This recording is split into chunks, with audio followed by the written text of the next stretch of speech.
Good morning.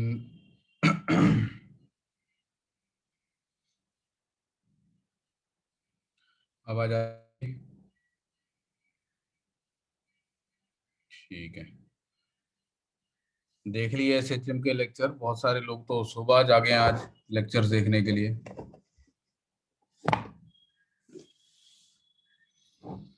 Module किया solve. SHM का module discussion करना है आज अपने को।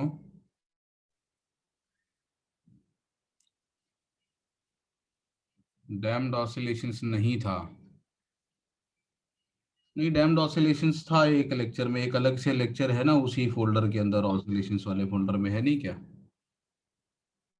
एक G2 का वीडियो था उसके अंदर, आप देख लेना उसको। मतलब डैम्ड ऑसिलेशंस पे you won't find too much. मैंने को उससे रिलेटेड कुछ मिलता जुलता पढ़ाया है, थोड़ा सा डिफरेंट है वो। दो चार डिफरेंशियल इक्वेशंस याद करने वाली है। हाँ ठीक है, मैंने 3 और 4 ही बोला था।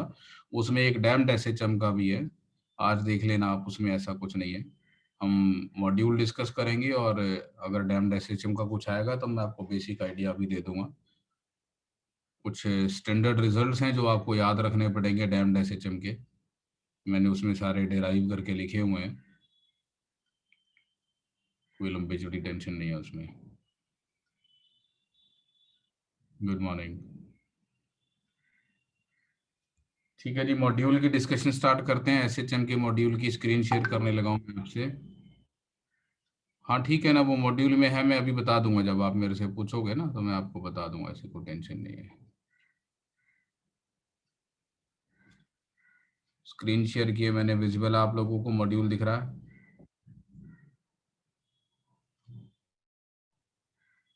चलिए ठीक है जी, बोलो प्रॉब्लम्स।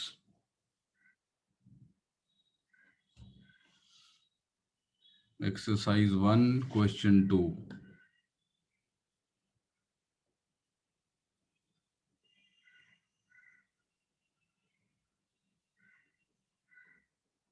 स्प्रिंग ब्लॉक सिस्टम से कंफर्टेबल हो गए आप सभी लोग? मल्टीपल स्प्रिंग्स जब लगे होते हैं।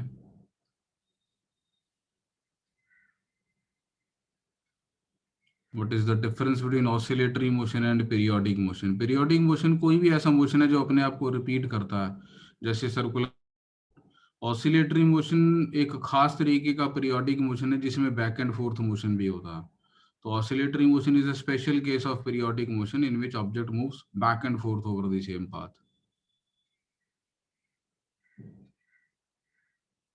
Vibration period is same as time period, yes. हाँ जी। इसमें क्या पूछना है? यशराज पूछ रहा था क्या बेटे, बता दोबारा से। कौन सा क्वेश्चन पूछा था तूने? क्वेश्चन 2।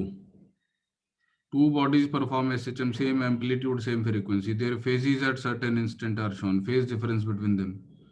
ये तो क्लास में किया हुआ क्वेश्चन लग रहा है। ये पहला जो पार्टिकल है वो x = 0.5 पे और राइट साइड की तरफ जा रहा है, तो ये अपने फेज में 30 डिग्री वाली पोजीशन पे होगा। और ये x = -0.5 पे है और ये इधर जा रहा है, तो ये -30 डिग्री वाली पोजीशन पे होगा। तो फेज डिफरेंस 60 डिग्री आएगा। तो 60 degree is as good as π/3। ऐसी कोई तो 2π - π/3 दे दो। 5π/3। तो सी आंसर दे दो।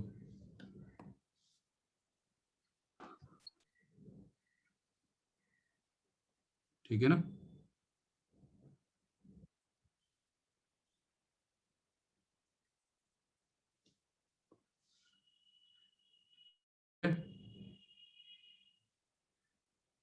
मैंने आइडेंटिफाई कैसे किया? क्या आइडेंटिफाई कैसे की? 30 डिग्री कैसे आइडेंटिफाई किया? -30 डिग्री कैसे आइडेंटिफाई किया? तो ऐसे समझ, ये एक्स एक्सिस है और ये x = 0 है और ये x = a/2 पे है और इधर जा रहा है। तो मैं इसकी displacement equation x = a sin of ωt + 5 मान लेता हूँ। बाउंड्री कंडीशन, मतलब t = 0 पे क्या है? तो t = 0 पे x की वैल्यू a/2 है। तो a/2 साइन t को 5 पुट कर दिया मैंने, t को 0। तो यहाँ से साइन फाई की माइनस a/2 है, तो साइन फाई -1/2 आ गया।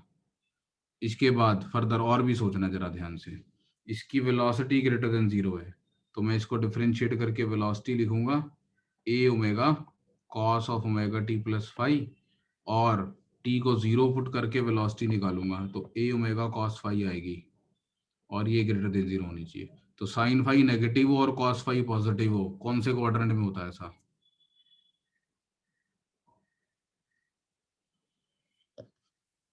Sign phi negative cos phi positive, fourth quadrant में। तो मैं इसका मतलब मेरे को फाई की वैल्यू फोर्थ क्वाड्रेंट वाली चूज करनी है, तो फोर्थ क्वाड्रेंट में फाई -30 डिग्री लेंगे, मतलब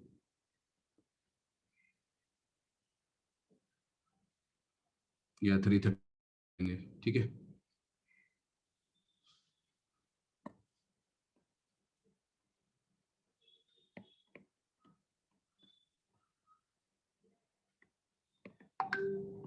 और बोलो प्रॉब्लम।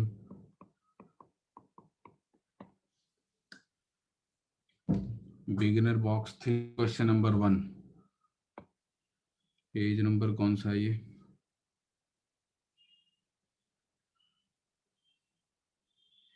117, 117, हाँ जी। Question number, a toy car of mass m having two similar rubber ribbons attached, force constant of the rubber ribbons is k, car is displaced from the mean by x। तो क्या इसमें क्या problem है? तो 2 क्या आएगा ना, ये वाला आंसर होगा इसका।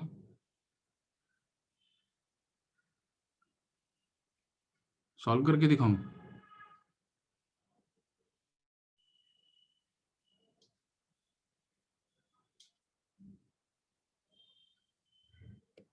आंसर सी, आंसर डी होगा इसका।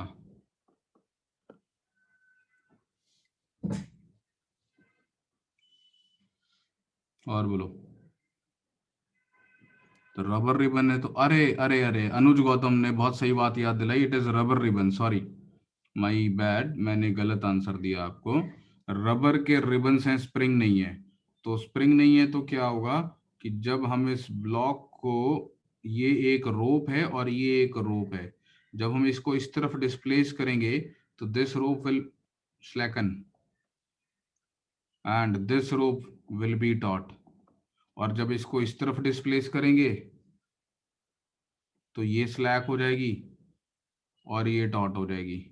तो एट ए टाइम एक ही रोप ने फोर्स लगानी है, तो नेट फोर्स -kx -2kx लेने वाली, तो आंसर सी है इसका।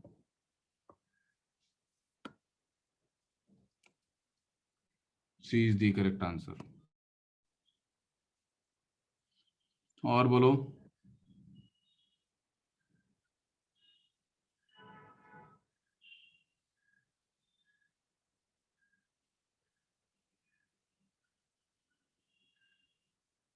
Exercise 3 question number 1, exercise 1 question 12।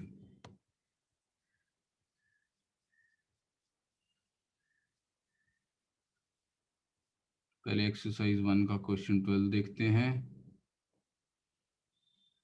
A heavy brass sphere is hung from a spiral spring and it executes vertical vibration with period t. Now it is immersed in a non-viscous liquid with the density 1/10 that of the brass. The time period will be, same ही रहेगा, बदलेगा क्यों? Time period तो 2 pi square root m/k होगा ना। Gravity पे depend करता है क्या का टाइम पीरियड? मतलब स्प्रिंग ब्लॉक सिस्टम का टाइम पीरियड ग्रेविटी पे नहीं डिपेंड करता। सिंपल पेंडुलम होता तो 2 pi square root of L/G होता है, और उसमें आपका G मॉडिफाई हो जाता है, इफेक्टिव ग्रेविटी लेनी पड़ती वजह से, ठीक है। और बोलो। हाँ ऑलरेडी इमर्स है ना, पूरा डूबा हुआ है, नहीं तो फिर वो आ जाता K+A ρg।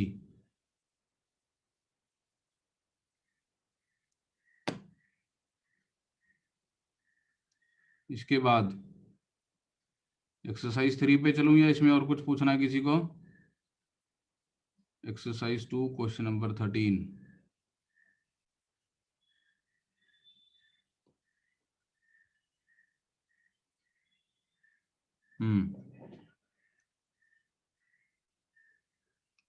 Frequency versus T graph. T कौन है? अच्छा, एफ है, force of friction versus time graph. T equal to zero पे कहाँ है?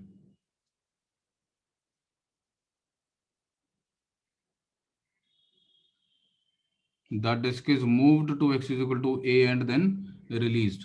तो T is equal to zero पे एक्सट्रीम पोजीशन पे है, तो स्प्रिंग फोर्स इधर लग रही होगी के एक्स, और एफ इधर लग रहा होगा, है ना। और प्योर रोलिंग के लिए एफ की value A X upon one plus M R square by I आने वाली है। तो x के अकॉर्डिंग वेरी करने वाली, और x कॉस ओमेगा टी है, तो फ्रिक्शन आपका कॉस ओमेगा टी का फंक्शन होगा। तो कॉस ओमेगा टी का ग्राफ सी पसंद आ रहा है मेरे को।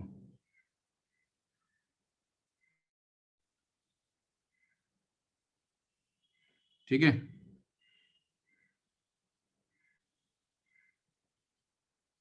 नहीं नहीं, वो कॉस कर्व है। तो और कौन सा पसंद आएगा? वाई टी ऐसे मत कर यार, इन चार ऑप्शन में से और कौन सा लगा देगा तू?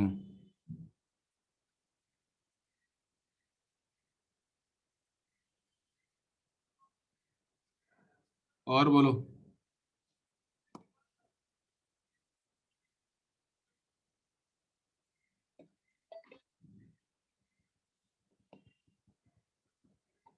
हाँ जी, एक्सरसाइज 3। Question number 1। तीन स्प्रिंग्स हैं, it is pushed against C and released. मैं एक इसका जनरल तरीका बता रहा हूं ऐसे क्वेश्चन का। तो एक स्प्रिंग ऐसे, ये के, ये के, और एक स्प्रिंग ऐसे, और सपोज थीटा और ये एंगल थीटा। अगर मैं इस बॉल को यहां ले जाता हूं एक्स नीचे, तो इस बॉल पे एक तो के एक्स फोर्स लगेगी नीचे वाले स्प्रिंग की वजह से, और ये वाला स्प्रिंग यहां आ जाएगा, ये वाला स्प्रिंग यहां आ जाएगा, तो ये ऐसे फोर्स लगाएगा। तो मैं जरा ये राइट वाले स्प्रिंग को अलग से बना रहा हूँ। पहले राइट वाला स्प्रिंग यहाँ था, अब राइट वाला स्प्रिंग यहाँ है, और ये एक स्मॉल डिस्प्लेसमेंट है। तो अगर ये एक्स है और ये थीटा है, ये theta minus small angle phi होगा, और ये एंगल फाई होगा। फाई इज वेरी स्मॉल क्योंकि एक्स स्मॉल है। अगर मैं यहां से परपेंडिकुलर ड्रॉप करूं, तो ये लेंथ और ये वाली लेंथ बराबर आएगी, और ये वाली लेंथ निकालनी है अपने को, ये इंक्रीमेंट हो जाएगा, और ये increment x cos of theta minus phi, जिसको अप्रोक्सीमेटली एक्स कॉस थीटा ले लेंगे। फाई को थीटा के कंपैरिजन में इग्नोर कर दिया।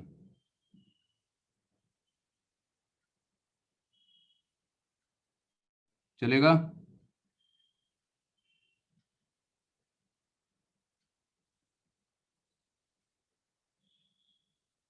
बोलो। नहीं पसंद आ रहा तो और बारीकी से निकाल के दिखाऊं?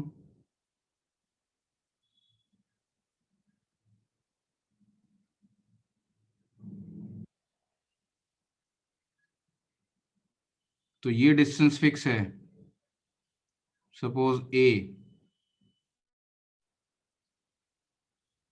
तो ये डिस्टेंस हमारा, नहीं ये नहीं, ये वाली लेंथ ए बाय क्या आएगी, साइन थीटा,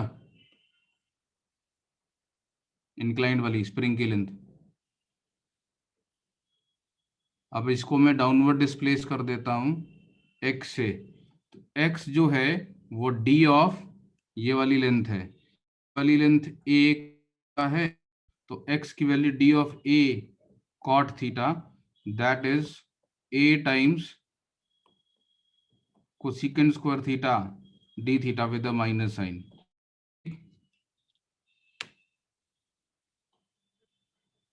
और स्प्रिंग की लेंथ का increment d of a cosecant theta होगा।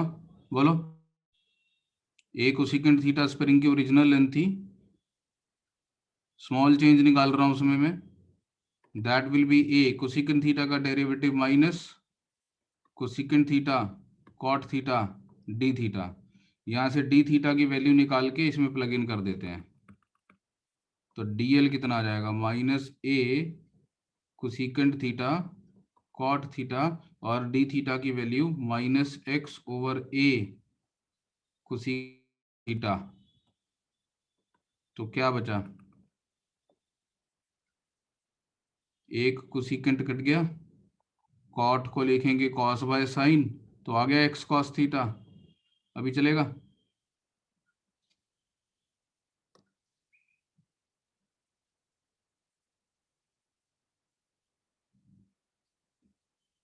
तो अब मैं वापस आ जाता हूँ ओरिजिनल क्वेश्चन पे। जब मैंने इसको डिस्प्लेस कर दिया तो इस पे एक ऊपर की तरफ फोर्स आई की एक्स, एक इधर की तरफ फोर्स आई के into x cos theta, similarly इधर वाले में भी के into x into cos theta, और ये एंगल अप्रॉक्सीमेटली थीटा ही है। तो जो नेट रिजल्टेंट फोर्स ऊपर की तरफ आई वो आई के एक्स प्लस के x cos theta into cos theta का डबल। सो ये मेरी रिस्टोरिंग फोर्स हो गई, और अब टाइम पीरियड निकाल सकते हैं आप। बोलो, क्लियर है?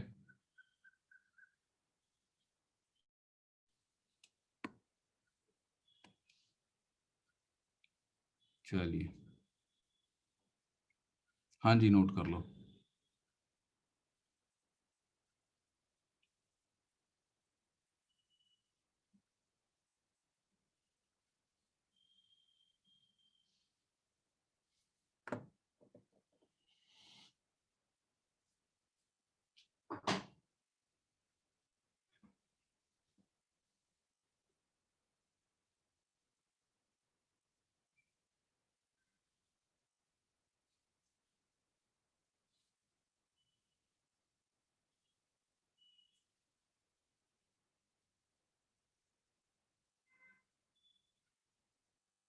चलिए नेक्स्ट क्वेश्चन।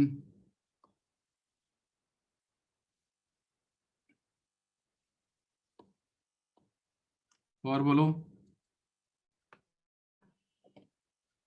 बाकी पब्लिक ने सॉल्व नहीं किया है क्या? अरे अनुज,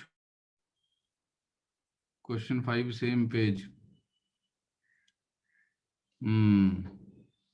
इस क्वेश्चन को सॉल्व करने का तरीका समझते हैं, ध्यान से देखें, मेथोडोलॉजी समझेंगे इस क्वेश्चन को सॉल्व करने की। मैं वो वाला question जरूरी नहीं है बना रहा हूँ, मैं वैसा सा एक क्वेश्चन यहाँ पे स्क्रीन पे बना रहा हूँ। तो सपोज ये एक स्प्रिंग स्प्रिंग कांस्टेंट K1, यहाँ लगाई एक पुली, यहाँ पे एक दूसरा स्प्रिंग स्प्रिंग कांस्टेंट K2,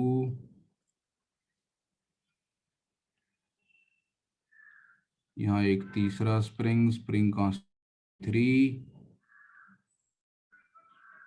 यहाँ पे एक चौथा स्प्रिंग स्प्रिंग कांस्टेंट K4। बहुत है इतने स्प्रिंग, बंद कर देते हैं, एक यहाँ और लगा लेते हैं K5।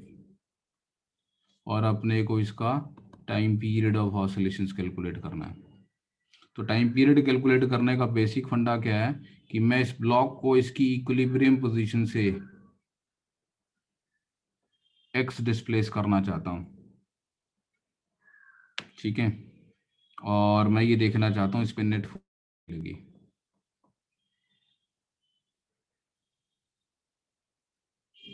ध्यान से सुनेंगे अब। मान लेते हैं इस ब्लॉक को मैं यहाँ ले आया, ये वाली रोप में टेंशन टी, यही स्टोरिंग फोर्स है। तो इस रूप में टेंशन टी, तो यहाँ 2T, यहाँ टी, यहाँ टी, यहाँ 2T, यहाँ टी, यहाँ 2T, यहाँ टी, यहाँ 2T, ठीक है। कोई डाउट इस स्टेप तक?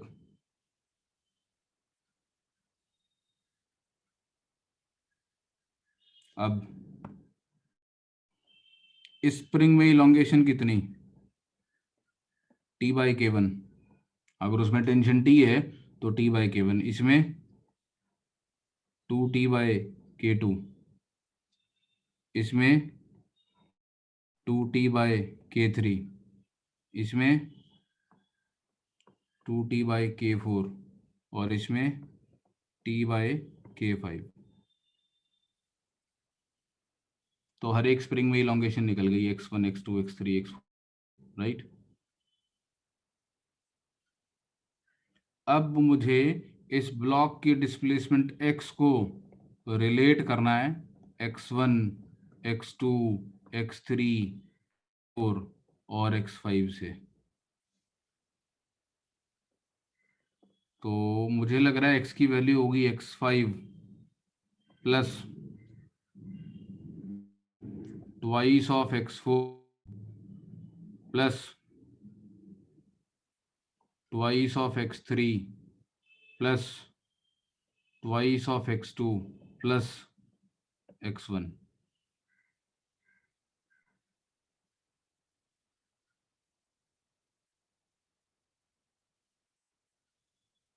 हाँ, वो पुरानी टेंशन तो भूल जाओ ना, mg और पुरानी स्प्रिंग फोर्सेस तो बैलेंस थी, भूल जाओ। ये जो भी टेंशन है ये एडिशनल टेंशन डेवलप हुई है। हमने बात की हुई है, अगर ग्रेविटी और स्प्रिंग फोर्सेस बैलेंस्ड है तो we ignore them and we talk only about the fresh forces that generate. ये स्टेप समझ में आता है क्या आप लोगों को?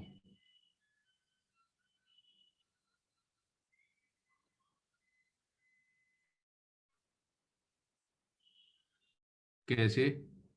कैन एनीबडी एक्सप्लेन किए कैसे? हाँ भी अद्वैत। हेलो। हम्म। हाँ सर, आपने जो लिखा है वो बेसिकली हमने जैसे एलएलएम में करते थे, तो जैसे हम्म। आपने लिखा है कि इधर नीचे एक्स जाएगा, तो एक्स हम्म। वाई एक बार, एक्स x5 एक बार, मतलब एक K5 का जो ये है स्प्रिंग है, वो एक बार ओपन अप होगा, तो एक ही लेंथ का रोप, उतना ही लेंथ का रोप एक बार होगा। हम्म। एज अपोज टू K4 का जब भी होगा तभी उसके ऊपर दो डिपेंडेंट है लेंथ, इसके लिए दो बार वो एलोंगेट होगा, मतलब डबल एलोंगेशन आएगा। इसको आप सोच रहे हैं बिल्कुल ठीक। इसको आप सिंपल सुपर पोजिशन से समझें कि पहले अकेले K5 का इफेक्ट लें। तो अगर और कुछ सब फिक्स्ड होता, ना K1 इलोंगेट होता, ना K2 ना K3 ना K4, केवल K5 इलोंगेट होता, तो जो भी K5 में इलोंगेशन होती ब्लॉक नीचे आया होता उतना। तो x5 का कंट्रीब्यूशन सीधा x में 1 टाइम का है। अब बाकी सब कुछ भूल जाओ, कोई चीज चेंज नहीं कर रही, केवल K4 इलोंगेट हुआ। अगर K4 इलोंगेट हुआ और कहीं कोई मूवमेंट नहीं है, अगर ये इलोंगेट हुआ तो ये पुली ऊपर गई K4 से x4 से, ये वाली पुली। अगर ये वाली पुली ऊपर गई x4 से और कहीं कोई मूवमेंट नहीं हुई, तो इधर डबल मूवमेंट आएगी इसकी। एक पुली है, इसका इधर वाला एंड फिक्स कर दिया और इस एंड को ऊपर ले गए x4 से, तो ये वाला एंड डबल जाएगा। सेम इफेक्ट मैं K3 के लिए क्लेम कर सकता हूँ, सेम इफेक्ट K2 के लिए, और K1 का इफेक्ट एक बार में आएगा। K1 में जो भी इलोंगेशन होगी वो एज इट इज यहाँ पे लीनियरली ट्रांसफर होगी। तो एक एक करके सबके बारे में सोचना शुरू करो। तो ये बन गया।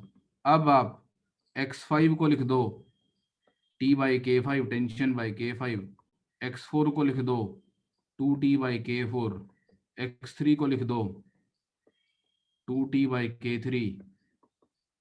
x2 को लिख दो 2T/K2 और x1 को लिख दो T/K1। तो मेरे पास x common 1/K5 plus 4/K4 plus 4/K3 plus 4/K2 plus 1/K1 आ गया। और ये T/K इक्वलेंट से कंपेयर कर लो तो इक्वलेंट K आ गया और टाइम पीरियड 2π√m/K इक्वलेंट से आंसर आ जाएगा। हाँ जी, सभी को क्लियर है? कोई कुछ पूछना चाहता है इसमें?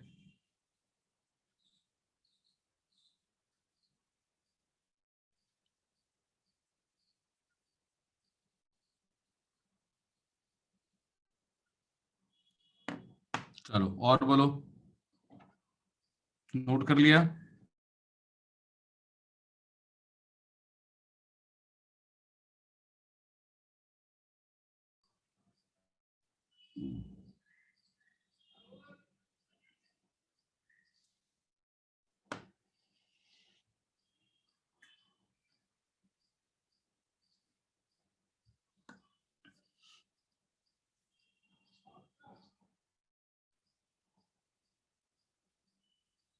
हाँ जी आदित्य बोलो। सर आप एक बार ऊपर जा सकते हैं?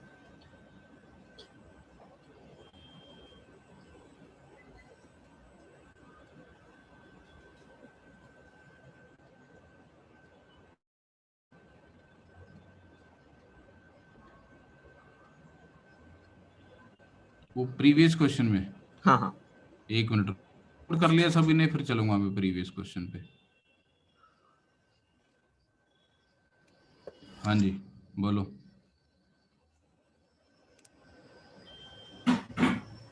सर हम्म, सर इसमें अगर हम जो ओरिजिनल स्प्रिंग है सर उसका अगर हम थोड़ा एक डॉटेड लाइन एक्सटेंड करेंगे हम्म, और हम लोग उससे लिख देंगे एल कॉस थीटा, क्योंकि वो हमारी वाली स्प्रिंग का कंपोनेंट होगा। मतलब ये लेंथ एल लिखूं तो ये चीज एल कॉस थीटा? नहीं नहीं, ये नहीं। हाँ, सर वो जो दूसरा स्प्रिंग है उसका थोड़ा एक्सटेंशन कर लेते हैं हम। कौन सा दूसरा स्प्रिंग? सर ये जो टॉप राइट वाला है उसकी आप थोड़ी लाइन बढ़ा दीजिए ना आगे की तरफ। ये बना तो रखा है दूसरा स्प्रिंग इलोंगेट होने के बाद। नहीं सर मैं बोल रहा था वो जो सर आपने वो स्प्रिंग बॉब बनाया उसके आगे बॉटम लेफ्ट की ऐसे? तरफ एक्सटेंड कर दीजिए। हाँ ये हम्म, यस सर। और सर इसे थीटा लिख देते हैं, ये भी एंगल थीटा ही होगा। हम्म, हाँ सर, तो मुझे इसमें एक चीज का कंफ्यूजन हो रहा था।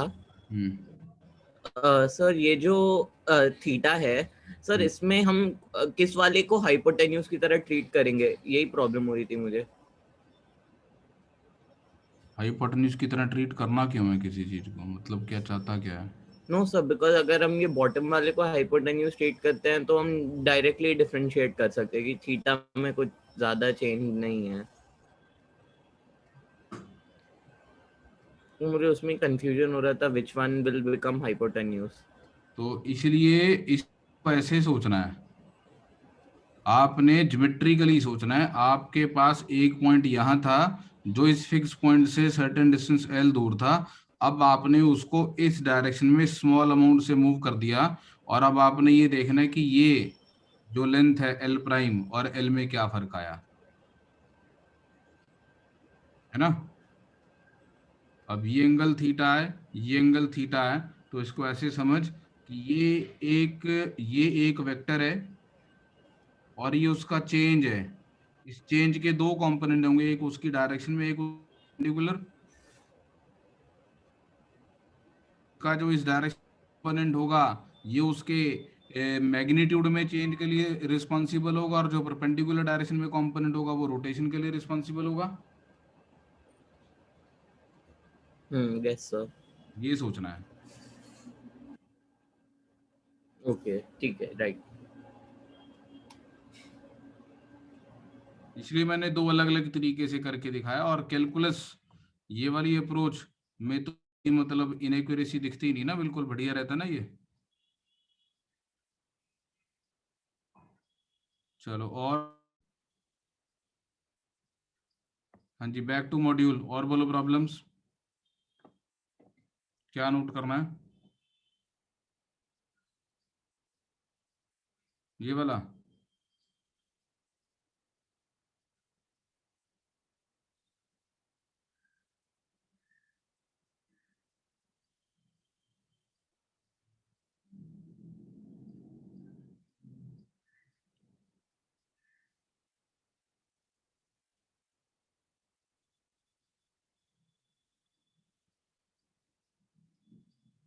ठीक है, बाकी लोग मॉड्यूल में प्रॉब्लम बताओ तब तक। और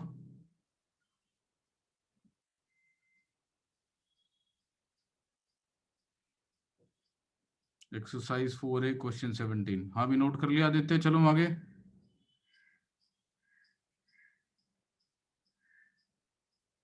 एक्सरसाइज 4A एक्सरसाइज 3 में 9th। वेट करो भाई, गुम हो जाऊंगा मैं। अभी मेरे को 2 समझ में आ रहा है, एक्सरसाइज 3 में 9th, फिर 4A पे क्वेश्चन 6। चल रहा हूँ मैं उधर। हो गया आदित्य? एक्सरसाइज 3 पे चलते हैं पहले। कहाँ है एक्सरसाइज 3? ये एक्सरसाइज 3 है, हाँ जी। इसमें क्वेश्चन नंबर 9 पूछा किसी ने। Aritra, a block of mass 1 kg hangs without vibrating. The elevator is rising up with acceleration g by 4. The acceleration suddenly ceases. What is the amplitude of resulting oscillation? तो ऐसे समझो कि एक हमारे पास एलिवेटर है और इसके अंदर एलिवेटर के फ्रेम ऑफ रेफरेंस में एक स्प्रिंग ब्लॉक सिस्टम इक्विलिब्रियम में हैंग कर रहा while this is going at an acceleration g by 4। तो इसके वेट के साथ स्यूडो फोर्स मिला के 5 लग रही होगी, तो इसकी स्प्रिंग की length L plus x not हो गई होगी और के एक्स नॉट की वैल्यू 5 mg बाय होगी। अब ऐसे समझो अचानक से लिफ्ट की एक्सेलरेशन सीज हो गई, तो लिफ्ट की फ्रेम ऑफ रेफरेंस में क्या हुआ? डाउनवर्ड फोर्स केवल mg रह गई। तो इसका मतलब स्प्रिंग mg बाय 4 ज्यादा इलोंगेटेड है अपनी इक्विलिब्रियम पोजीशन से। बोलो, क्योंकि इक्विलिब्रियम अब mg बाय 4 पे आना था। तो ये मेन पोजीशन और ये वाली एक्सट्रीम पोजीशन है, इन दोनों के बीच का गैप mg बाय 4 है, mg बाय 4 के। So amplitude of oscillations will be mg by 4k. ठीक है, चलिए next exercise 4A question 6, damping. Average life is 2/b। तो एवरेज लाइफ कैसे निकलती है? तो डैम्ड एसएचएम में amplitude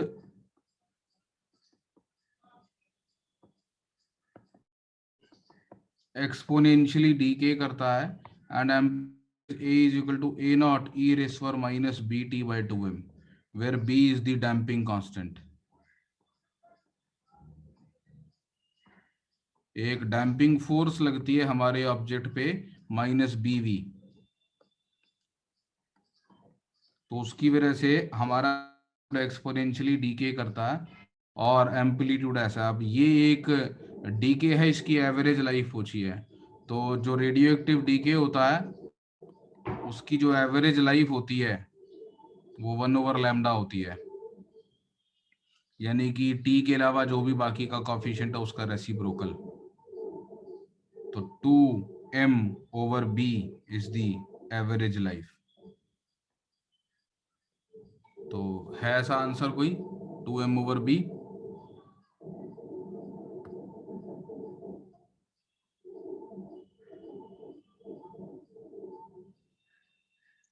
looks wrong dimensionally. b की डायमेंशन क्या है? फोर्स और वेलोसिटी वाली, फोर्स ओवर वेलोसिटी। तो ठीक लग रहा मुझे तो 2m/b आंसर है। अब इसमें क्या दिया है?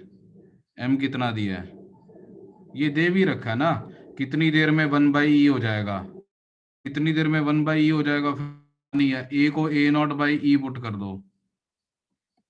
मुझे तो लगा शायद बताया नहीं हुआ, मैं पर वैसे ही पता था एवरेज लाइफ इसको बोलते हैं। तो यहां से भी पता चल रहा है ओवर बी आंसर है ना। तो you have to memorise this. ये मैंने उस लेक्चर में डायरेक्टली इनडायरेक्टली डेराइव करके दिखाया हुआ है, you have to memorise this.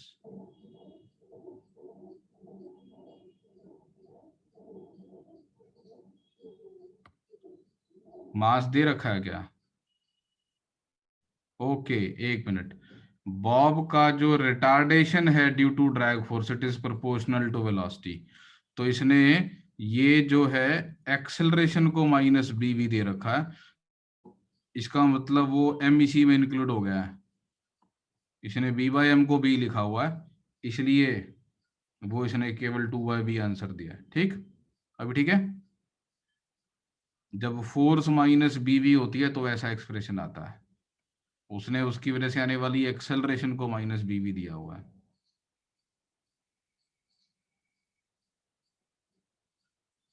मन क्या एक्सप्लेन करूं?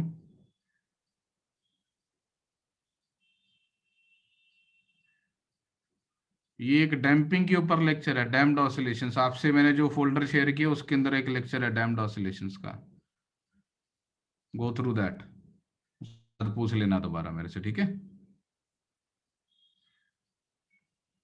और बोलो।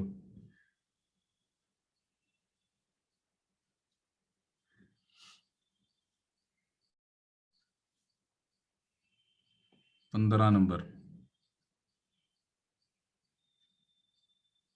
a pendulum of time period 1 second is losing energy due to damping. At a certain instant energy is 45. After 15 oscillations energy becomes 15.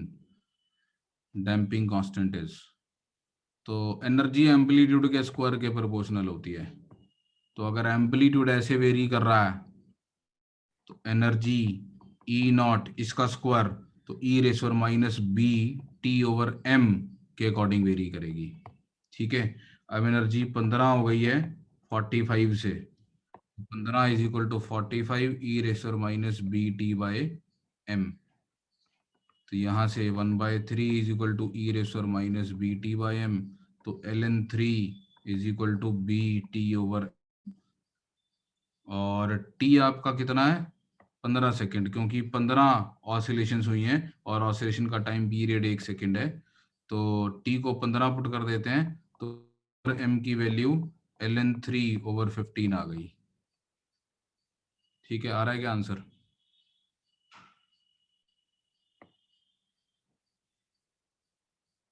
नहीं, time period does not change for this special damped oscillations, जिसके अंदर जो damping force है वो velocity के proportional आती है, जिसमें उसमें टाइम पीरियड चेंज नहीं करता है, पीरियड सेम रहता है। हाँ, वो 2π/√m/k नहीं रहता है, डिफरेंट हो जाता है, बट वो समय के साथ नहीं बदलता है।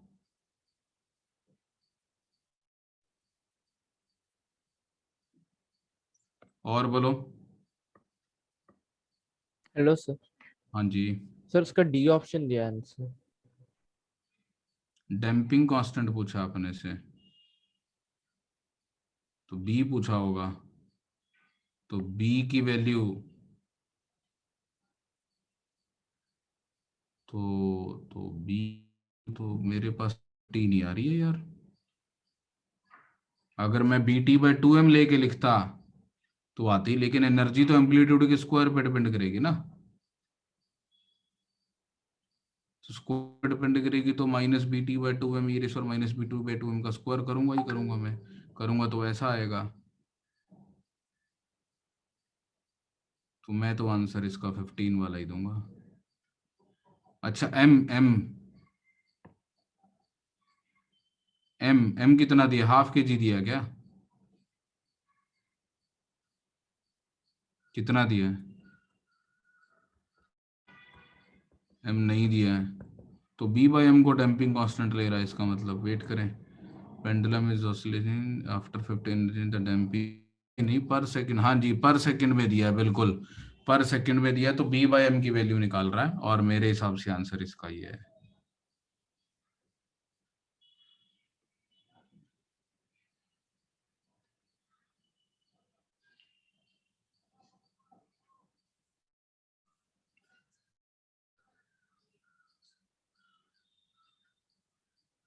कोई बात नहीं, और बोलो। हाँ जी, कर लो नोट। एक तो ये इंपॉर्टेंट रिजल्ट है, एम्पलीट्यूड ऐसे वेरी करेगा, और ये हमारा डैम्ड SHM के लिए डिस्प्लेसमेंट इक्वेशन का,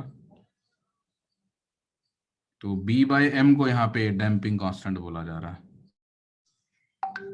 नहीं नहीं नहीं नहीं नहीं, ये B/2 2m को डैम्पिंग कांस्टेंट तो नहीं बोल रहा है, ऐसा तो नहीं कि ये इसको x is equal to a not e raise to power minus damping constant times t into sine आएगा t प्लस फाइव, और ये जो म्यू है ये इसको डैम्पिंग कांस्टेंट बोल रहा है, ऐसा हो सकता है।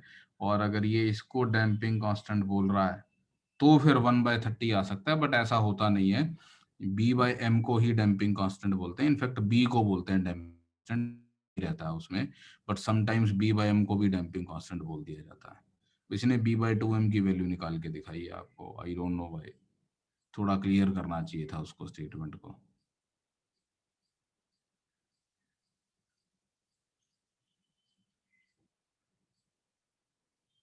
ठीक है,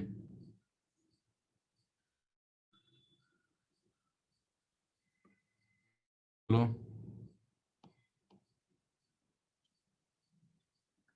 16th,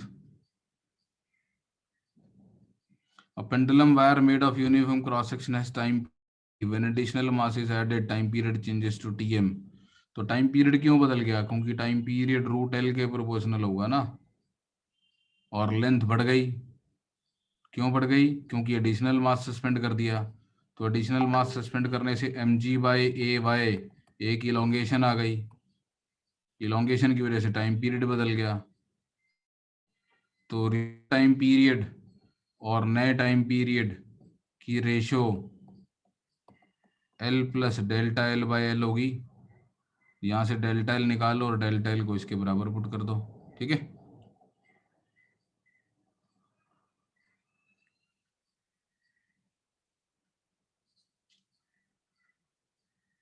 और बोलो।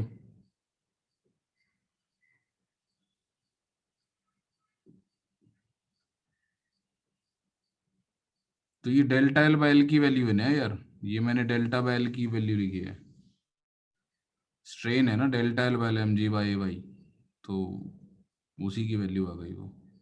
ठीक है, exercise 4B question number 2।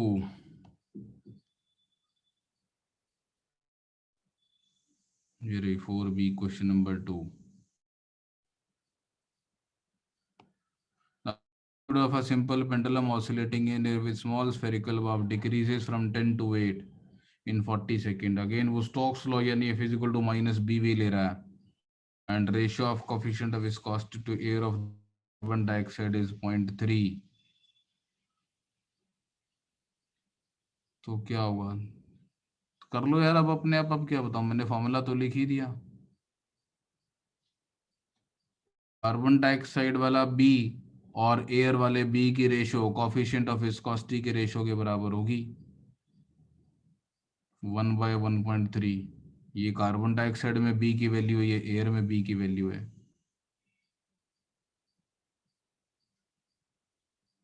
F6π/r भी होता ना स्टोक्स लॉ में, तो वो जिसको मैं F इक्वल टू BV लिख रहा हूं, तो वो जो B है वो ईटा का फंक्शन हो गया ना। ठीक,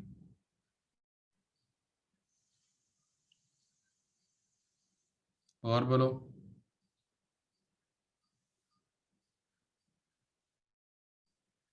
4B का 6, simple harmonic oscillator frequency 2 radian per second is acted upon by external force sin t Newton।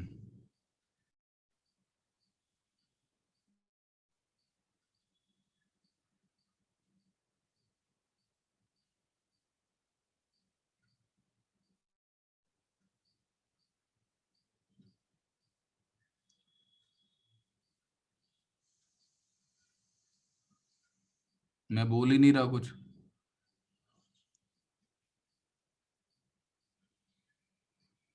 Question number 6 को सॉल्व करने की कोशिश करते हैं।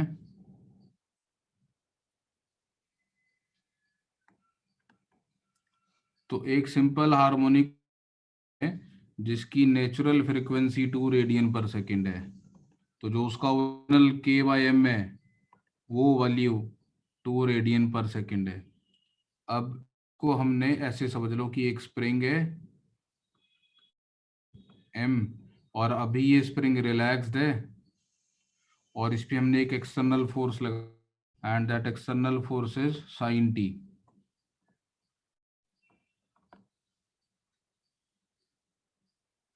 किसी टाइम टी पर ये एक्स डिस्प्लेस हो जाता है और यहां पहुंच जाता है। फोर्स कितनी होगी? माइनस के एक्स पीछे की तरफ और साइन टी आगे की तरफ। इसको लिखेंगे M D square X by, तो M D square X by D T square plus के X is equal to sine T. तो इसका सॉल्यूशन देखना है। तो एम दिया हुआ है इसका,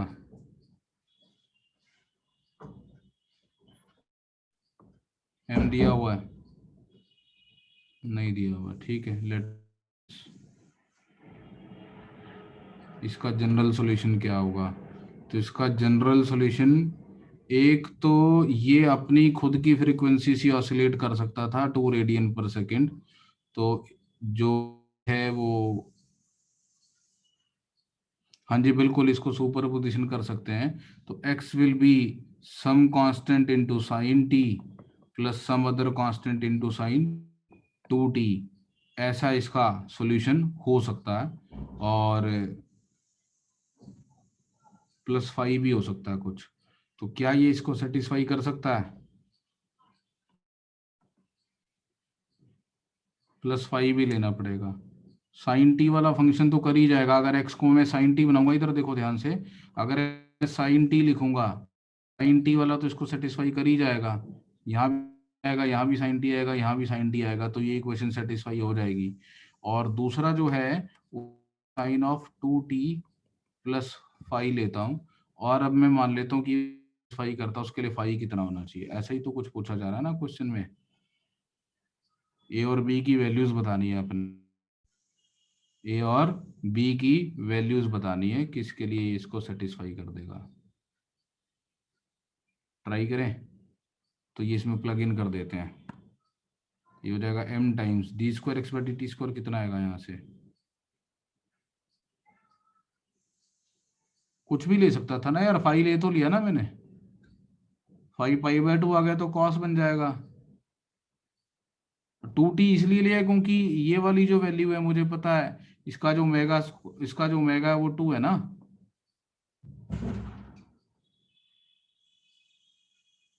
तो ये जो के बाई एम है, omega square 4 is equal to k by m, तो ये भी तो आएगा ना। तो के को 4 इनपुट करना पड़ेगा ना,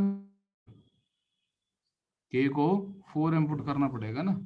तो m times d square x by d T square, that will minus a sine t minus 4b sine of 2t plus 5 plus k को क्या पुट कर दूं, 4m, के को पुट कर देता हूँ 4m, और x की वैल्यू पुट कर देता हूँ a sine t plus b sine of 2t plus 5 must be equal to sine t। Can we solve for a and b now? देखें जरा, सिंप्लीफाई करते हैं। तो minus A M sine t, minus आएगा क्या? नहीं है तो प्लस था, यहाँ माइनस था। हाँ ठीक है, तो minus A M sine minus 4b m sine of 2t plus 5 plus 4m sine T plus 4mb sine of 2t plus 5 equal sine T.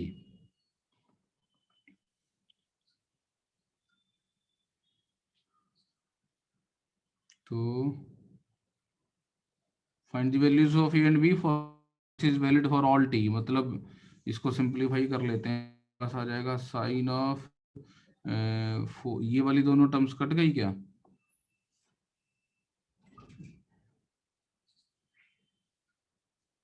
ओहो, और ये हो जाएगा 4am minus A M sine t is equal to sine t. would be 1/4. क्यों भाई?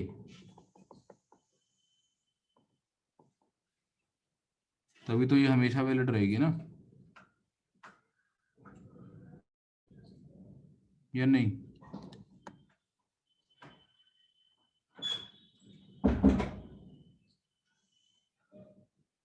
तो 3am is equal to 0, so a must be equal to 0. ऐसे थोड़ा होता है.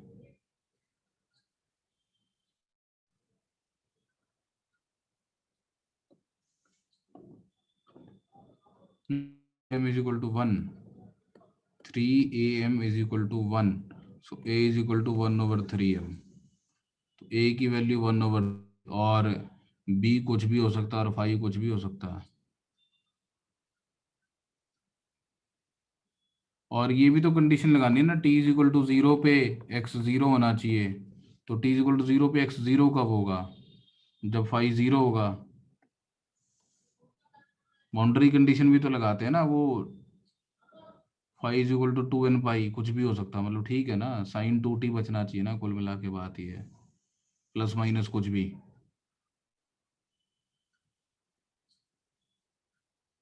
तो प्लस ही होगा, राइट साइड की तरफ जाना शुरू करेगा, ये भी पक्की बात है. तो देखिए क्या आंसर है अब. तो a is 1/3 sin t plus b sin 2t. कुछ आंसर देख नहीं रहा है. A and C are possible. Answer should be C. भी तो पॉजिटिव होनी चाहिए, इसका डेरिवेटिव देखो, ये आ जाएगा cos t. इनिशियल वेलोसिटी भी तो 0 चाहिए ना, cos t minus half into cos 2t into 2. और अगर मैं इसको डिफरेंशिएट करूंगा तो ये हो जाएगा cos t plus half into cos 2t into 2. तो ये तो 0 नहीं आएगा ना, ये आएगा. तो ये इनिशियल कंडीशन को t इज इक्वल टू 0 पे x भी 0 और v भी 0 है. t इज इक्वल टू 0 पे x भी 0 और v भी 0 है. तो ये फर्स्ट ऑप्शन सेटिस्फाई करते हैं. क्या आंसर दिया है? ठीक हो गया ना.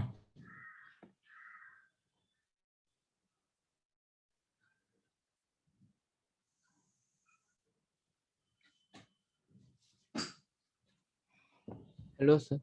हाँ जी. सर इसमें एग्जैक्टली कैसे देखा समझा नहीं, और एक बार बता सकते हो ऐसा क्यों किया हमने? बाउंड्री कंडीशन लगाई ना मैंने इसमें अपने को, ये it oscillator is at equilibrium position at t is equal to 0. इसका मतलब t इज इक्वल टू 0 पे x भी 0 है और v भी 0 है. तो कौन सा ऐसा केस है जो दोनों कंडीशंस को सेटिस्फाई कर रहा है?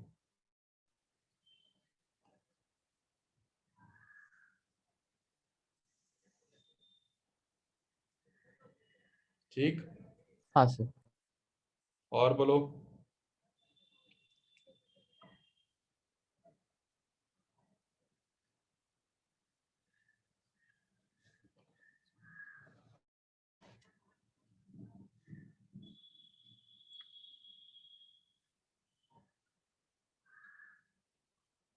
हाँ जी, आगे. बस finish. Yes, I could go back to the document.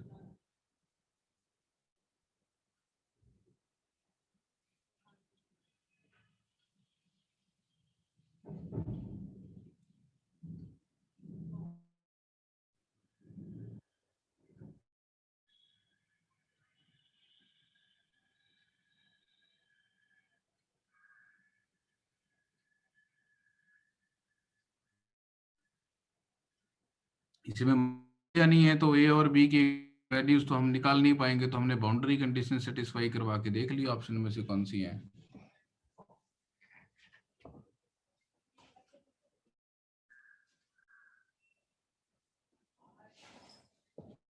हाँ जी, क्या डाउट?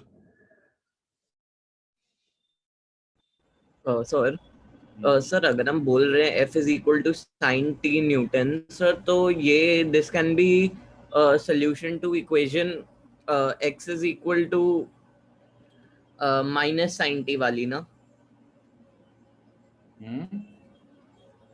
जो x is equal to minus a sin t अगर इक्वेशन होती है तो ये उसका सोल्यूशन हो सकता है ना बेटा, लेकिन उसमें खाली ये वाली फोर्स नहीं है ना लग रही, एक रिस्टोरिंग फोर्स भी तो लग रही है ना ये वाली, उसको क्यों छोड़ दे रहा है?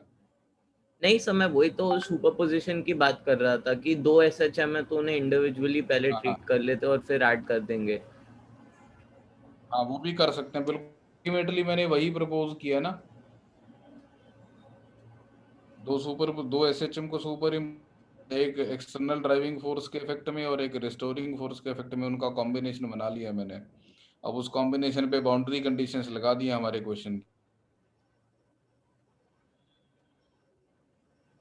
है ना? यस सर, सर ठीक है। चलिए और बोलो।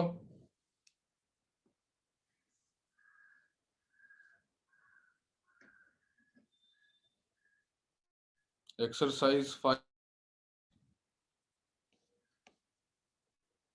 ये वाला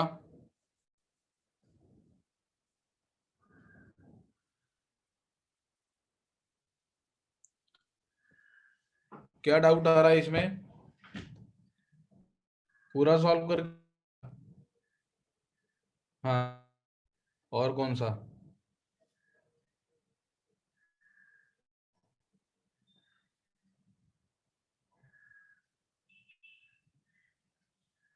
चलिए और कुछ पूछना है?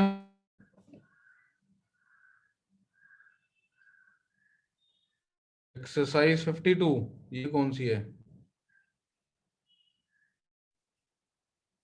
क्या सॉल्व करूं? Exercise 5 question number 2, column matrix match. Message बताता हूँ, मैट्रिक्स मैच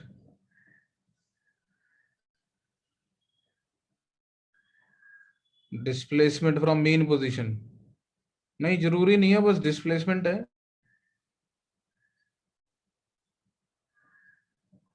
तो पी हो सकता है ना, इसको तो यही कह रहा है ना, पी आंसर नहीं देना है।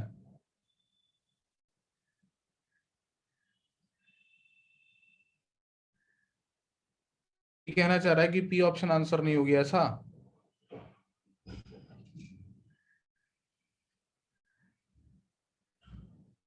हाँ जी,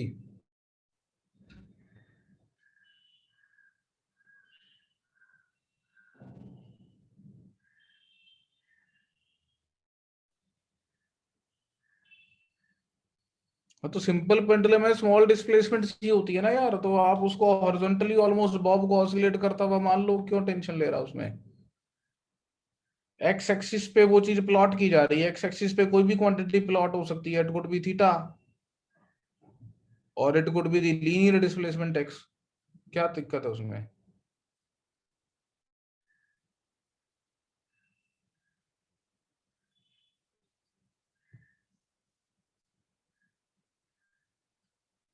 खुल के बोल, क्या बोलना चाह रहा, नहीं समझ में आ रहा मेरे को, कहाँ अटका हुआ है?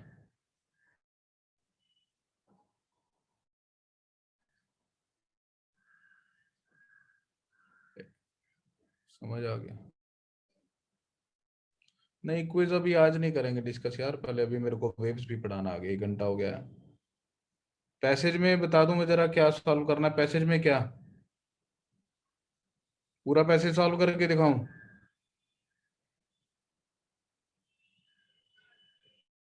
मैं आपको आइडिया दे देता हूँ पैसेज कैसे सॉल्व होगा। तो ये जो डिस्क थी, जब वे अपनी इक्विलिब्रियम पोजीशन से x आगे जाएगी तो इस पे एक 2kx फोर्स लगेगी पीछे की तरफ स्प्रिंग्स की वजह से, एक फ्रिक्शन लगेगा आगे की तरफ, इसकी डिस्प्लेसमेंट है आगे की तरफ x, इसकी एक्सेलरेशन कितनी होगी? इसकी एक्सेलरेशन होगी 2k x upon m plus I, मालूम है ऐसा, विद नेगेटिव साइन, क्योंकि लेफ्ट साइड की तरफ होगी प्योर रोलिंग के लिए। बस हो गया, और क्या है? आई को सिलेंडर पुट कर दो तो हाफ, तो 3/2, तो 4kx/3m with the minus sine, ये एक्सेलरेशन आ गई। ठीक,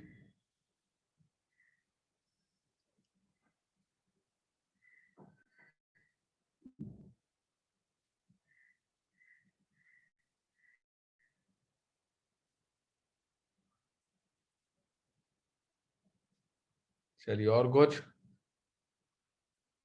fifth question, maximum value of v nought will roll with, तो फोर्स ऑफ फ्रिक्शन निकाल लो मैक्सिमम वैल्यू। तो अगर मैं इसको वी नॉट वेलोसिटी दे देता हूँ, इलोंगेशन कितनी होगी, जहाँ पे half m v nought square plus half I c m omega square, half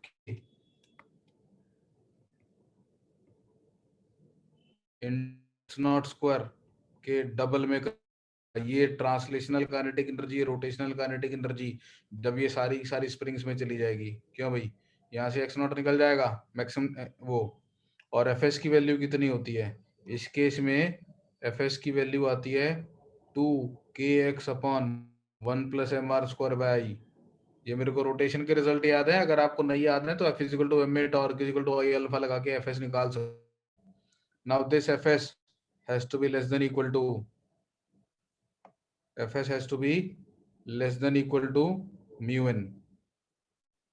यहाँ से आप x की मैक्सिमम वैल्यू निकाल सकते हो, x निकल तो v नॉट निकल जाएगा, अदरवाइज मैक्सिमम डिस्प्लेसमेंट को एम्पलीट्यूड से भी निकाल सकते हो। मैक्सिमम वेलोसिटी को एम्पलीट्यूड इनटू ओमेगा, ओमेगा अपन ने पहले पार्ट में निकाल ही रखा है, तो एम्पलीट्यूड निकल जाएगा, एम्पलीट्यूड निकल जाएगा तो मैक्सिमम फोर्स निकल जाएगी ये वाली 2ka, और जब ये फोर्स निकल जाएगी तो इसके कॉरस्पॉन्डिंग फ्रिक्शनल फोर्स कितनी लग रही होगी, उसको म्यू एन से कम कर दो। ठीक है, क्लियर है, चलिए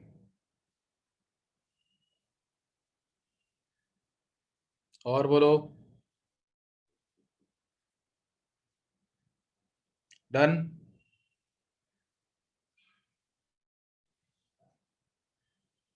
ठीक है, तो वेव्स आगे कंटिन्यू करते हैं।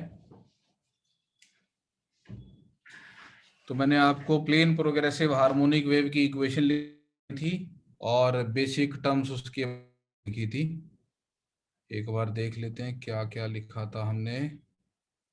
तो ये रहा, plane progressive harmonic wave velocity, wavelength, frequency के बारे में बात की थी और फेज के बारे में बात की थी। ठीक है,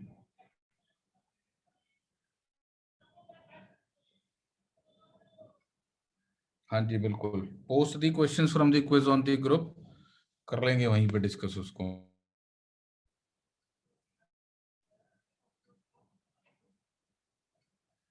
ठीक है जी, आगे चलते हैं।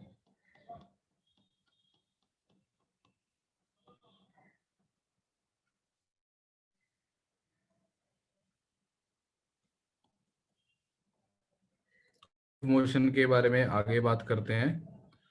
तो I will talk about energy carried by the plane progressive harmonic wave. मैं आपको एक बार एनर्जी के बारे में जनरल डिस्कशन दे चुका हूं, इसमें मैंने ये प्रूव किया था कि किसी भी डिफरेंशियल एलिमेंट की total energy sum total of kinetic potential energy होती है, और ट्रैवलिंग वेव में काइनेटिक एनर्जी और पोटेंशियल एनर्जी किसी भी डिफरेंशियल एलिमेंट की होती है। तो किसी स्ट्रिंग में, ये कोई स्ट्रिंग है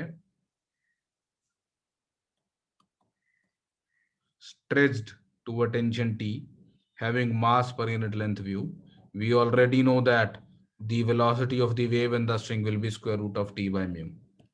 कैसी भी वेव सेटअप करो, सपोज मैं एक ऐसे करके वेव ट्रेवल करती हुई ले लेता हूं, and this wave is represented by the equation y equals a sine of omega t minus kx। ठीक है,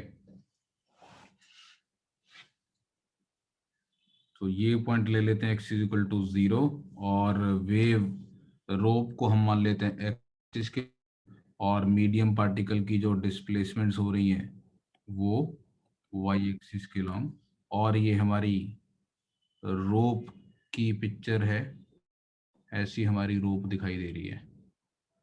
तो अगर मैं किसी भी डिफरेंशियल एलिमेंट की एनर्जी लिखना चाहता हूं तो यहां से एक्स डिस्टेंस पे एक dx लेंथ ले लेता हूं, जिसकी नेचुरल लेंथ dx हुआ करती थी, अभी तो उसकी लेंथ ds हो गई होगी, ऐसे हो गया होगा, है ना। अगर मैं इसकी काइनेटिक एनर्जी लिखना चाहता हूं तो फॉर एनी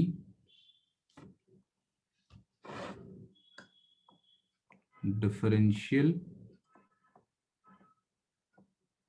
एलिमेंट dx, किस इंस्टेंट पे उसकी kinetic energy, that will be half उसका mass into del Y by del T whole squared. Del Y by del T की वैल्यू कितनी होगी, A omega cos of omega T minus के X. ठीक, कोई डाउट इसमें? वी हैव ऑलरेडी प्रूव्ड कि इतनी ही उस काइनेटिक एनर्जी भी होगी, सो उसकी पोटेंशियल एनर्जी तो half mu D X A square omega square cos square omega T minus के एक्स, ये किसी भी डिफरेंशियल एलिमेंट की एनर्जी हो गई। सो अगर मैं उसकी टोटल एनर्जी लिखना चाहता हूं तो it will be mu a square omega square cos square omega T minus के एक्स टाइम्स डी एक्स।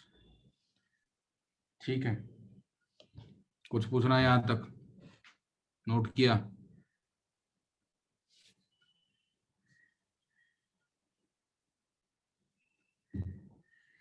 लिख रहे हैं ना साथ साथ? अब मैं यहां से दो चीजें कैलकुलेट करता हूं, एक total energy of one complete wave form at any instant. इसका क्या मतलब, एक वेवलेंथ के बराबर जो रूप है, एक वेवलेंथ के बराबर जो रूप है, उसमें किसी भी इंस्टेंट पे टोटल कितनी एनर्जी है, कैसे निकालूं? ये किसी डिफरेंशियल एलिमेंट की काइनेटिक एनर्जी है, इसकी समेशन कर दूं over all the elements. So total energy of one complete wave will be sum of mu a square omega square cos square omega t minus kx dx 0 से lambda. कोई doubt इस expression में? तो without spending time on integration में इसका answer this will be half mu a square omega square lambda.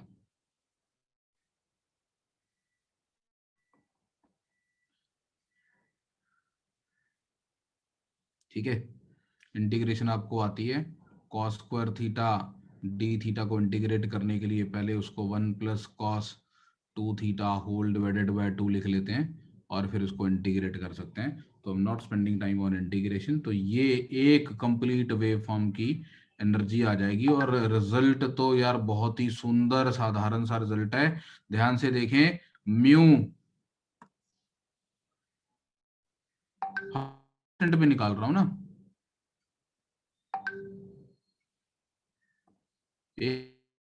तो time तो constant है, म्यू लैम्डा क्या हो गया, isn't this the mass of one wavelength, और ये तो एसएचएम जैसा रिजल्ट है ना, total energy of SHM square omega square की। तो रिजल्ट याद करना मुश्किल काम नहीं है।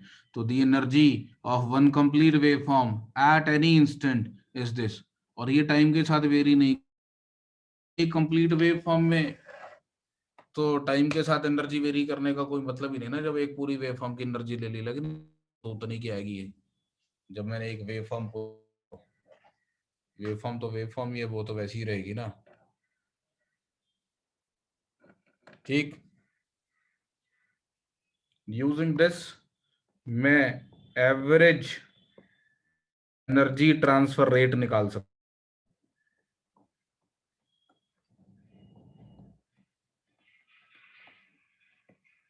इसको मैं पावर ट्रांसमिशन भी बोल देता हूं। मैंने इसका इंस्टेंटेनियस वैल्यू लिखनी सिखाई थी, उसको भी इंटीग्रेट कर सकते हैं, बट मेरे पास बहुत सुंदर साधारण तरीका है। ध्यान से समझना, एक कंप्लीट वेव फॉर्म किसी भी क्रॉस सेक्शन को कितनी देर में क्रॉस कर जाएगी अगर v वेव वेलोसिटी, तो अगर वेव वेलोसिटी है then the time taken by one complete waveform to cross a given cross section will be lambda by v. So what will be the average power? जितनी waveform में थी, सबको lag आ रहा है क्या? सर थोड़ा ऊपर दिखाओगे क्या, ऊपर क्या लिखा है? कहाँ पे?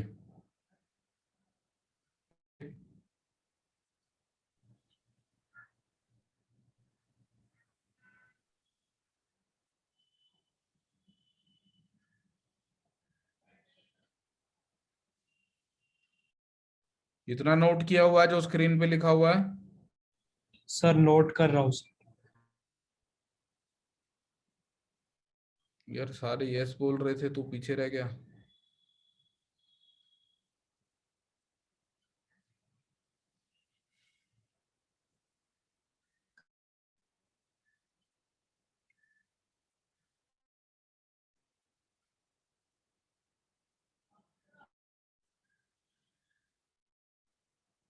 चलूं आगे? सर एक मिनट।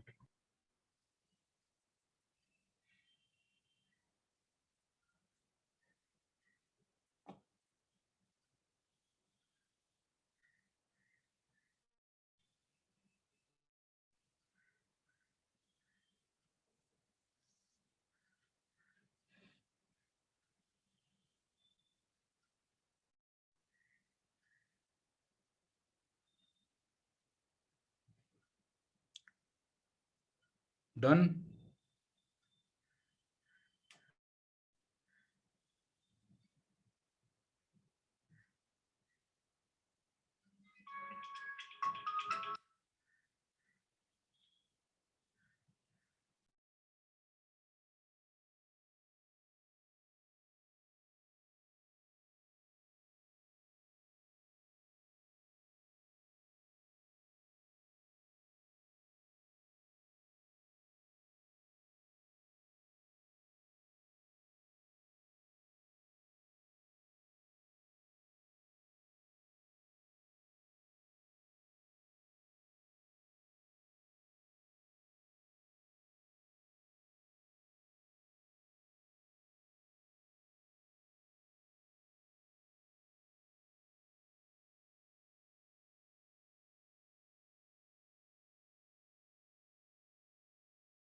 हाँ जी,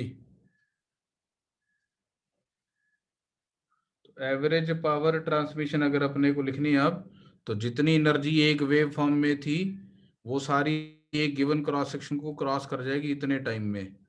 तो half mu a square omega square lambda, इसको डिवाइडेड कर देंगे लैम्डा बाई वी से, तो क्या वैल्यू आ गई? Average power rate across the length of the string will be half mu a square omega square v.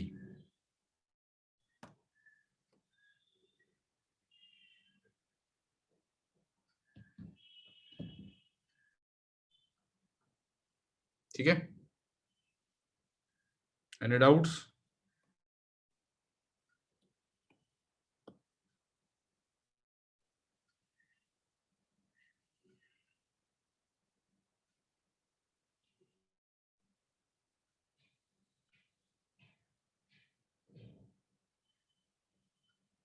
चलिए, नोट कर लिया सभी ने? किसी का कुछ मिस हुआ? हाँ भी, सिद्धांत तेरा हो गया सब?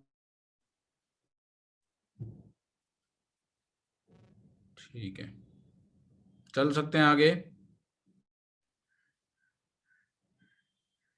सो ये एवरेज पावर ट्रांसमिशन का रेट आ गया हमारी रोप की लेंथ के अलॉन्ग।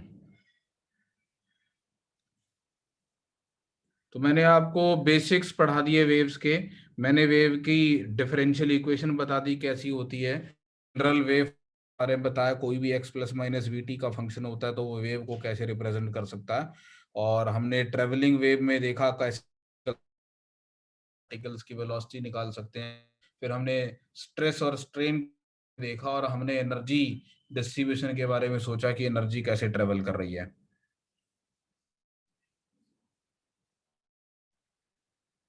मनन, मैंने अभी कुछ खास बोला नहीं, मैं ये बता रहा था कि मैंने अभी तक क्या पढ़ा है।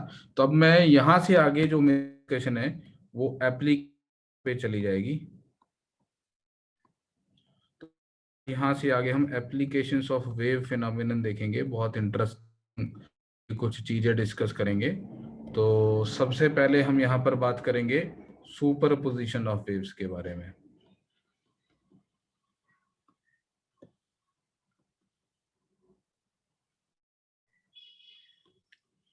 तो सुपरपोजिशन ऑफ वेव्स में बेसिकली हम क्या बात करने वाले हैं कि अगर स्पेस में एक ही रीजन में एक से ज्यादा वेव्स एक साथ प्रेजेंट हैं तो क्या होता है। ठीक है, तो when more than one wave pass through a point simultaneously, इसके बारे में डिस्कशन करेंगे। क्या स्पेस में एक ही पॉइंट से दो पार्टिकल्स साइमल्टेनियसली पास करके जा सकते हैं? नहीं, वो कोलाइड कर जाएंगे। Two particles can not pass the same point in space at the same time, but waves can. तो दो वेव्स को एग्जिस्ट एक साथ, पार्टिकल्स को एग्जिस्ट नहीं कर सकते, है ना। तो सुपरपोजिशन जो है ये एक वेव्स का एक कैरेक्टरिस्टिक प्रॉपर्टी है जो पार्टिकल्स शो नहीं कर सकते।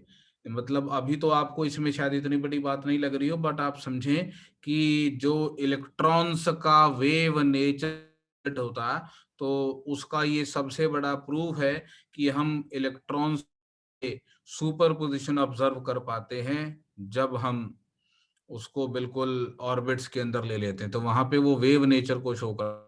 तो उनका बड़ा प्रूफ ही यही था वेव नेचर का कि जो वेव्स फिनोमिनन करती हैं के कंस्ट्रक्टिव और डिस्ट्रक्टिव इंटरफेरेंस के, तो we were able to show कि सर्टेन खास कंडीशंस के अंदर पार्टिकल्स भी वैसा शो कर पाते हैं, और वहां से हमें पता चला था कि पार्टिकल्स भी वेव्स की तरह बिहेव कर सकते हैं, जो रॉगली ने मैटर वेव्स का आइडिया दिया था। तो मैं उसके बारे में बात नहीं, ड्यूअल नेचर ऑफ मैटर के बारे में, वो मतलब मेरे लिए अभी भी एक कॉम्प्लेक्स टॉपिक है मैटर वेव्स और वो प्रोबेबिलिटी पिक्चर, मेरी नॉलेज लिमिटेड है। बट यहाँ पे आपको मैं केवल एक आइडिया दे रहा हूँ कि ये सुपरपोजिशन की हम बात कर रहे हैं, ये एक स्पेशल प्रॉपर्टी है, एग्जिबिट नहीं करते, और जब भी हमें ये प्रॉपर्टी देखने को मिलती है तो हमें लगता है यार इसका मतलब यहाँ पे वेव नेचर है। ठीक है, तो सुपरपोजिशन ऑफ वेव्स की बात करेंगे, और वेव्स की सुपरपोजिशन में सबसे खास बात यह है कि जब एक से ज्यादा वेव एक ही पॉइंट से क्रॉस करके जाती हैं तो वेव्स अपनी आइडेंटिटी लूज नहीं करती। सभी को ध्यान से साफ साफ सुनाई दे रही है, कोई नहीं आ रहा अभी?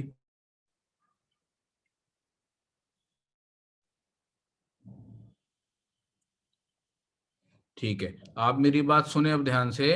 आपके कान के पर्दे पर में पे साउंड जनरेट हो रहा है मेरे यहाँ से निकलता हुआ, हो सकता है आपके आसपास शोर भी मच रहा हो, तो सपोज और कोई शोर नहीं मच रहा, बट ध्यान से सुनना, मैं यहाँ पे टेप कर रहा हूँ रेगुलरली, आप मेरी साउंड को और टेप अलग अलग डिस्टिंग्विश कर पा रहे हैं? दोनों साउंड आपको साथ साथ सुनाई दे रहे हैं और डिस्टिंक्ट भी हैं, पता चल रहा है अलग अलग? आपके कान के पर्दे पे दो साउंड वेव्स एक साथ पहुंच रही हैं, एक जो मैं बोल रहा हूँ वो, और एक जो यहाँ से जनरेट हो रही है, और हो सकता है आपके आसपास कोई थोड़ा बहुत शोर भी मच रहा हो, तो वो भी आपके कान के पर्दे पर पहुंच रहा है और आप उनको अलग अलग डिस्टिंग्विश कर पा रहे हैं। This is what we call as the principle of superposition of waves, जो ये कहता है कि जब साइमल्टेनियसली एक ही पॉइंट से क्रॉस करती हैं, they do not lose their identity.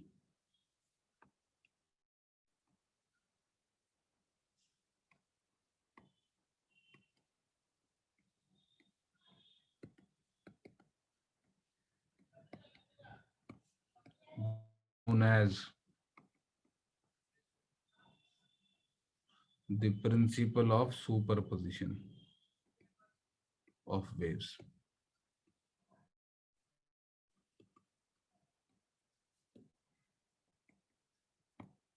तो ये कहना चाहता है कि अगर किसी पॉइंट से एक वेव क्रॉस करके जा रही थी और उसकी वजह से वो पॉइंट इस इक्वेशन के अकॉर्डिंग ऑसिलेट कर रहा था, अगर उसी पॉइंट से एक दूसरी वेव क्रॉस करके जाती अकेली, ध्यान से समझना, अगर अकेली वेव पॉइंट पी को क्रॉस करके जाती तो पॉइंट पी ऑसिलेट करता इस इक्वेशन के अकॉर्डिंग, अगर अकेली वेव 2 इसी पॉइंट को क्रॉस करके जाती तो ये ऑसिलेट करता इस इक्वेशन के अकॉर्डिंग। तो पोजीशन प्रिंसिपल ये कहता है कि अगर दो साइमल्टेनियसली वहां से क्रॉस करके जा रही होंगी तो जो y की वैल्यू है वो y1 प्लस y2 से निकाली जा सकती है, जिसमें y1 और y2 वही हैं जो पहले थे। When I say that waves do not lose their identity, इसका मतलब समझते हैं, मान लो एक कमरे में दो बच्चे एक दूसरे से बैठे बातें कर रहे थे और अचानक से एक तीसरा बच्चा कमरे में आ जाता है, तो जो वो दोनों बच्चे बातें कर रहे थे वो अपनी बात करने का टॉपिक बदल देते हैं। That is not principal of superposition. Principal of superposition, वो जो पहले बात करे तो वो अभी वही बात करते रहेंगे, उनको इससे बात नहीं पड़ता कि वहां पे कोई तीसरा बंदा भी आ गया। तो व्हेन आई से वेव्स डू नॉट लूज, मतलब ये कि वेव 1 ने जो डिस्प्लेसमेंट जनरेट करनी है वो इस बात पर डिपेंड नहीं करती कि वहां पर वेव 2 थी या, तो वेव 1 अकेली थी तो sin ओमेगा टी जनरेट कर रही थी, और वेव 2 वहां पर प्रेजेंट होगी भी वेव 1 का कंट्रीब्यूशन वही रहेगा। That is called principal of superposition. आज हमने प्रिंसिपल ऑफ सुपरपोजिशन लगाया था, K5 की वजह से स्प्रिंग की डाउनवर्ड डिस्प्लेसमेंट X5 आ रही है तो वो उतनी ही रहेगी, बाकी K1 K2 K3 K4 इलोंगेशंस दे रहे हैं या नहीं उससे कोई फर्क नहीं पड़ता। तो जब मैंने K वजह से इलोंगेशन निकाली, स्प्रिंग्स को भूल गया, फिर K4 की वजह से निकाली, फिर K3 को ऐड कर दिया, मतलब अकेला K5 होता या K2 K3 K4 की प्रेजेंस में K5 होता तो इफेक्ट आता। और इसका मतलब टोटल डिस्प्लेसमेंट निकालनी है तो simply y1 plus y2।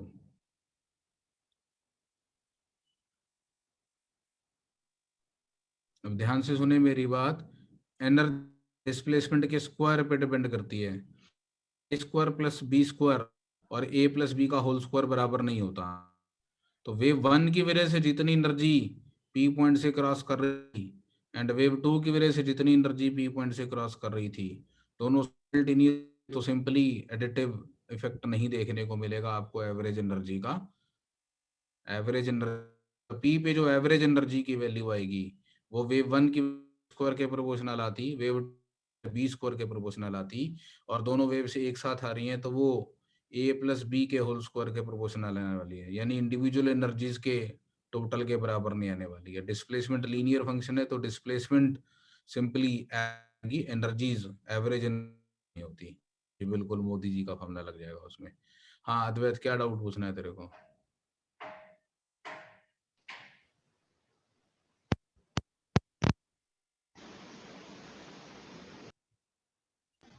Hello. Nagdev तेरा माइक ऑन ऑफ कर। हाँ अद्वैत बोल। हाँ सर, जैसे आप बोल रहे थे कि वो इंटरेक्ट करने पे उनकी आइडेंटिटी लूज नहीं होगी, लेकिन सर अभी ये पॉइंट पी पे, सर तो in order to both of them को exist, at that point sir, तो एक ऐसे ग्रूव्स जैसे फिट होना चाहिए ना, एक ऊपर जा रहा है तो एक नीचे से। नहीं मतलब ऐसे समझो इसको, मैं समझाने की कोशिश करता हूँ दूसरे तरीके से। 1 मिनट होल्ड करो, let me try to get a demonstration for you. देखें जरा कुछ कोशिश करके।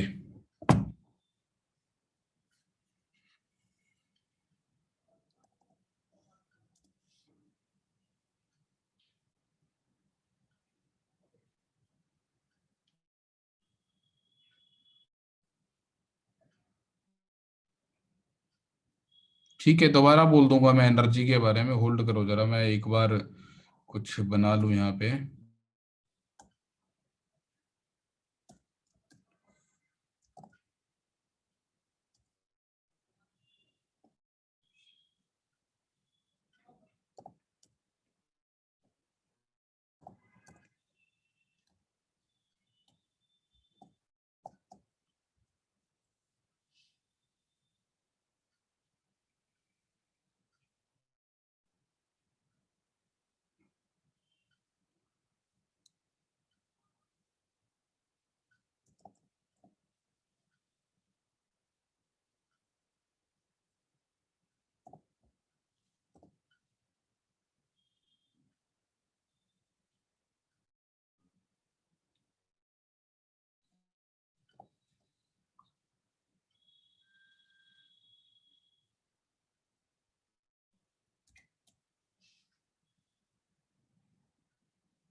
ठीक है जी, होल्ड करेंगे जरा, मैं आपको दिखाता हूँ थोड़ा सा कुछ।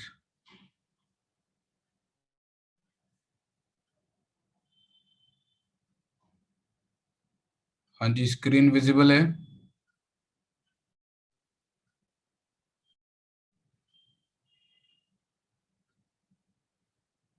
तो यहाँ पे मैं आपको स्क्रीन पे दो वेव्स दिखा रहा हूँ। एक ग्रीन कलर की वेव है, एक रेड कलर की वेव है। और ये जो रेड कलर की वेव पल्स है ये राइट की तरफ जाने वाली है, और ये ग्रीन वेव है ये लेफ्ट साइड की तरफ जाने। पहले मैं ट्रेवल करता हुआ दिखा रहा हूँ। दो इंडिपेंडेंट वेव्स हैं, अगर अकेली अकेली क्रॉस करती, तो अगर पल्स मीडियम में, तो आपको मीडियम में इस तरीके की टाइम के साथ वेरी करते हुए दिखाई देती। ठीक है, और अगर वाली पल्स मीडियम में चलती तो आपको डिस्प्लेसमेंट दिखाई देती। आप दोनों पल्स साइमल्टेनियसली मीडियम को क्रॉस करेंगी तो मीडियम में आपको डिस्प्लेसमेंट कैसी दिखाई देगी ना। सो होगा कि दो पल्सेस आई, एक लेफ्ट से एक राइट से, और ये दोनों एक दूसरे से इंडिपेंडेंटली बिहेव करती हुई आगे चली जाएंगी।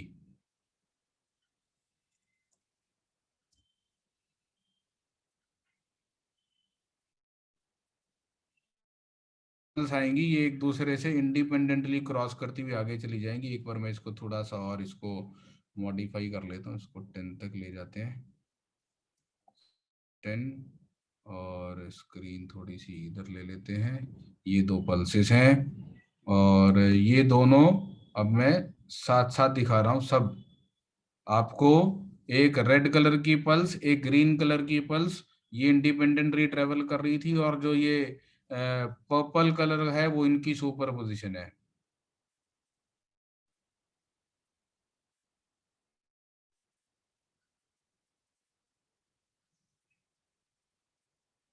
मतलब हम स्ट्रिंग को देख रहे हैं, स्ट्रिंग में वेव पल्स ट्रेवल करके जा रही है, अकेली रेड की रूप में ट्रेवल करके जाती है तो ऐसा दिखाई देता है आपको। अकेली ग्रीन कलर की पल्स अगर रूप में ट्रेवल करके जा रही है तो आपको ऐसा दिखाई देता है। फिर ये दोनों अलग अलग चल रही होती, फिलहाल सुपर पोजिशन नहीं दिखा रहा हूं, तो ऐसा ये दोनों एक दूसरे को क्रॉस करके चली जाती। लेकिन जहां पे ये दोनों एक दूसरे को क्रॉस करके चली जाती हैं वहां पे आपको रिजल्टेंट दोनों का सुपर पोजिशन दिखाई देगा, तो रूप ऐसे हो जाएगी।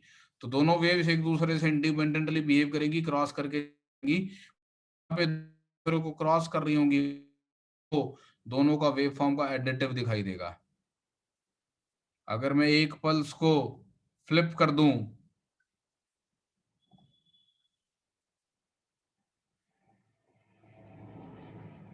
अगर केवल रेड कलर की पल्स है तो वो ऐसे, अगर केवल ग्रीन कलर की पल्स है वो इधर से आ रही है नीचे से, और अगर दो पल्स एक साथ एक दूसरे को क्रॉस करती हुई जाएंगी तो देखना क्या होगा।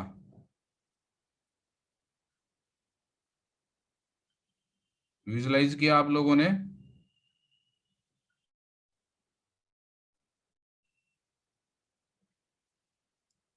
What I am trying to suggest is, यार ये लैग क्यों आ रहा है यार, मतलब क्या दिक्कत है? Let me try to change it. मैं एक बार वाईफाई से हटा के मोबाइल पे, मोबाइल डाटा पे लगाता हूँ, वेट करो, लास्ट टाइम भी ऐसे ही किया था।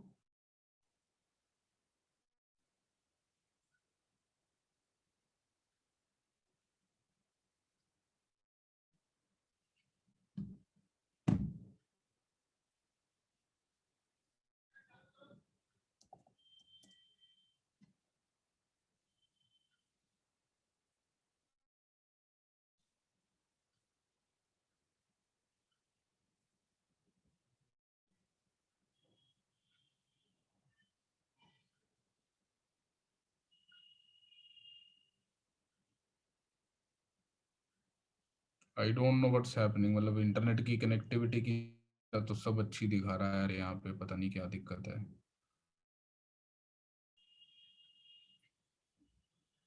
चलो ठीक है, I have connected to my mobile data, let us hope अभी कुछ बेहतर हो। हेलो हाँ जी। सर, आप जो बता रहे थे रेड एंड ग्रीन के इंडिविजुअल मूवमेंट्स, उसके बाद आपने क्या बोला? I couldn't hear, could you repeat from the please? I will do that. अभी वॉइस क्लियर आ रही है क्या मेरी सबको? कुछ बेहतर है?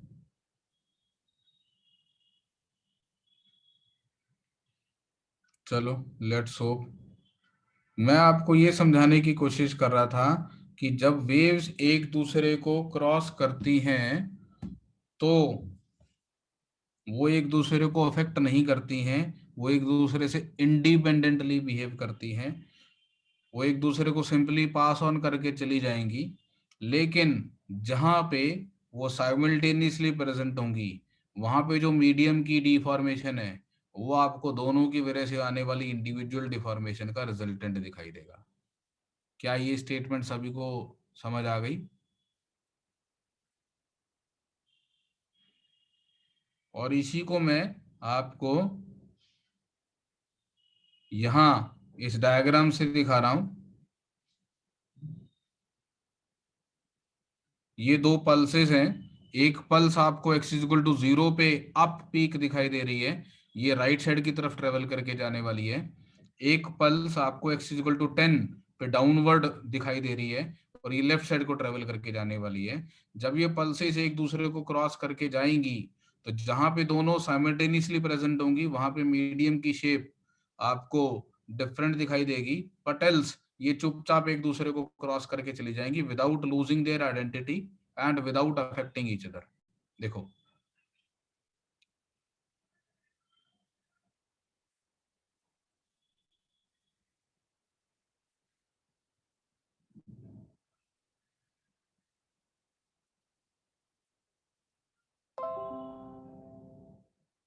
ये विजुलाइज कर पाए आप?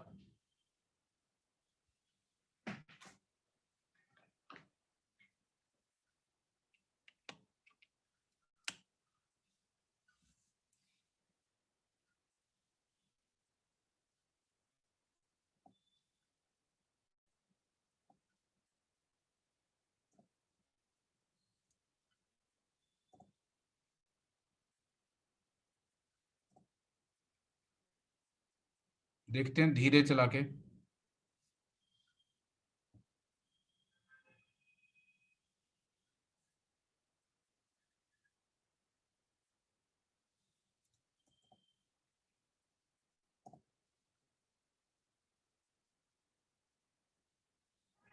कोई फायदा नहीं हुआ।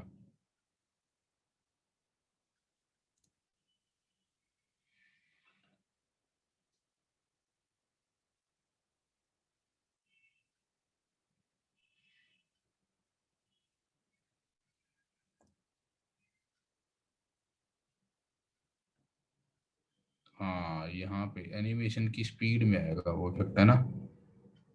इसको 0.5x करते हैं, ये ठीक है। ये वापस वही करता हूँ, ये वापस वही कर देता हूँ 500, और इसको भी वापस वही कर देता हूँ।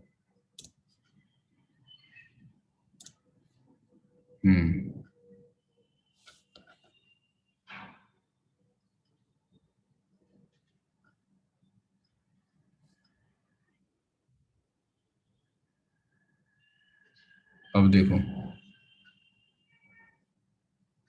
तो ये दोनों पल्सेस क्रॉस करके चली गई और वो मेजेंटा वाला पर्पल वाला इनका सुपर पोजिशन दिख रहा है। अभी ठीक लग रहा है?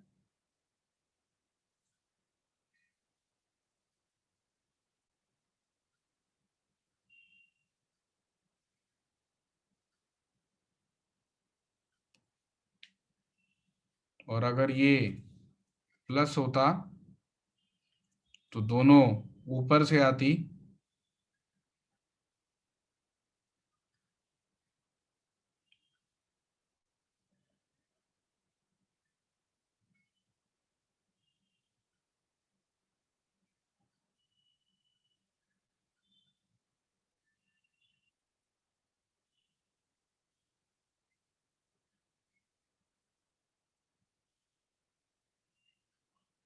चलिए ठीक है, वट एवर जो भी है, तो मैं वापस स्टार्ट कर रहा हूँ, अपने मैथमेटिक्स पे आ जा रहा हूँ। तो we were talking about the superposition of waves. तो मैं ये बता रहा था कि अगर दोनों वेव्स एक दूसरे को साइमल्टेनियसली क्रॉस करेंगी तो आपने बस इतना समझना है कि दोनों की वजह से इफेक्ट ऐड हो जाएगा। So that is the principle of superposition. So y की value y1 plus y2, that means medium में किसी भी पॉइंट की डिस्प्लेसमेंट आपने ऑब्जर्व करनी है तो आप दोनों वेव्स की वजह से इंडिविजुअली जो डिस्प्लेसमेंट्स प्रोड्यूस हो रही थी उनको ऐड कर लेंगे। तो मान लेते हैं इस पॉइंट पे वेव 1 की वजह से ऐसी डिस्प्लेसमेंट आ रही थी और वेव 2 की वजह से ऐसी डिस्प्लेसमेंट आ रही थी, तो टोटल डिस्प्लेसमेंट आएगी a sin omega t plus b sine of omega t plus five.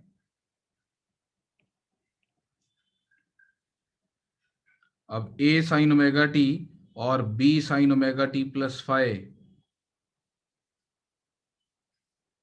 अगर मैं इसको सिंप्लीफाई करूं, so what I will get is a vector r with certain angle theta, and this can be written as r sine of omega t plus theta, where r is square root of a square plus b square plus 2ab cos phi. Right? You know this thing?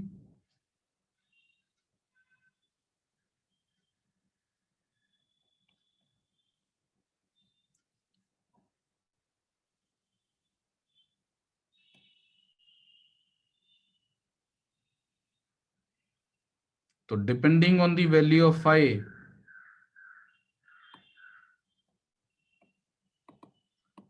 we may have additive effect or we may observe negative effect.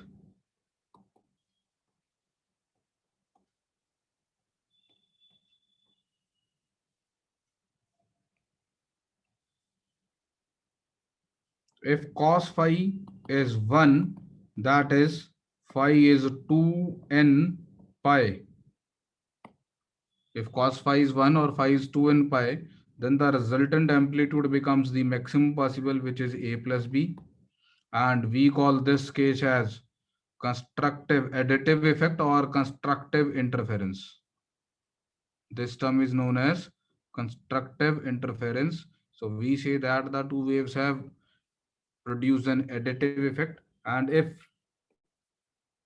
cos phi is -1, which happens when phi is odd multiple of pi, in that case the resultant amplitude is minimum, which is mod of a minus b, and we call this case as negative effect or destructive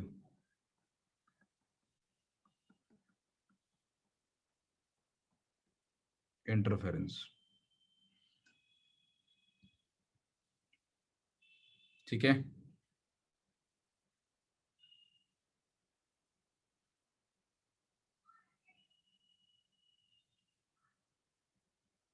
चलिए, तो ये elementary बात थी superposition की. इसको results को use करेंगे आगे जाके, हम नोट कर लें ये सब.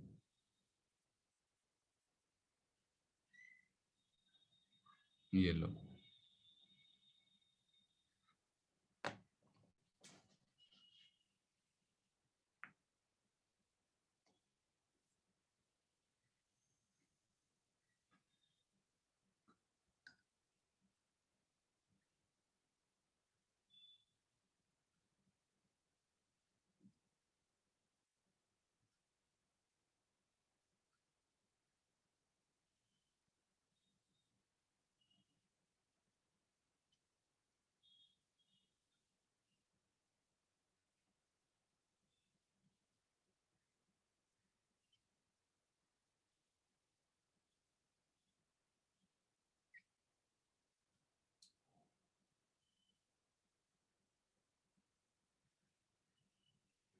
यस, कंस्ट्रक्टिव इंटरफेरेंस का मतलब है दो एसएचएम सेम फेज में ऐड हो गए.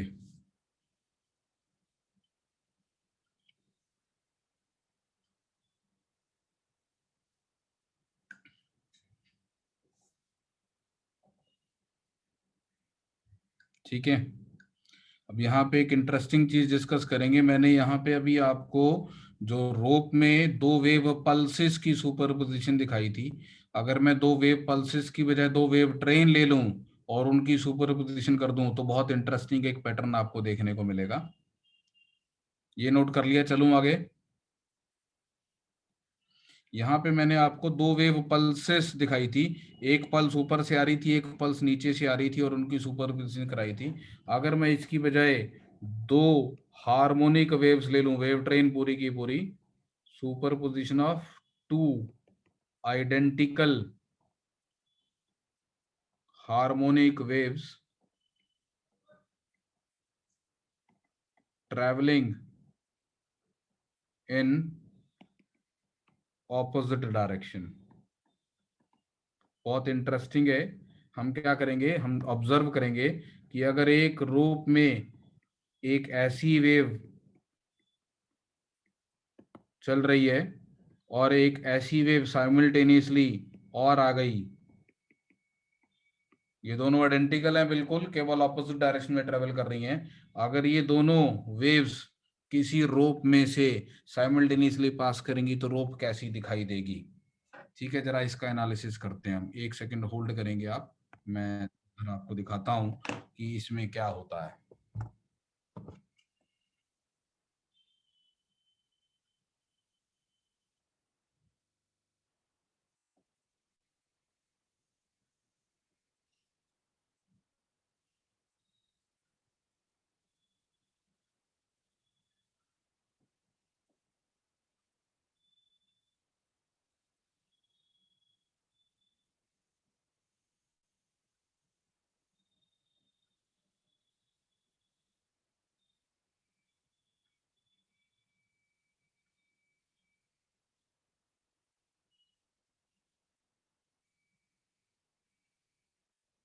तो यहाँ पे स्क्रीन पे फिलहाल एक वेव दिख रही है आपको, sine of omega T minus 0.5x।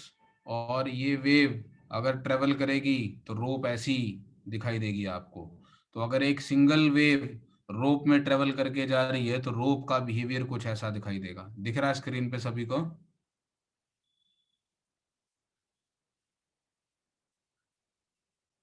अगर केवल ये वाली वेव मीडियम में ट्रेवल कर रही होती,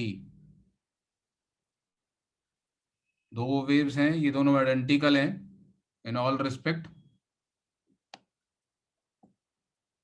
एक ये ब्लैक वाली वेव और एक ये रेड वाली वेव, ये दोनों साइमल्टेनियसली मीडियम को क्रॉस करके जा रही हैं।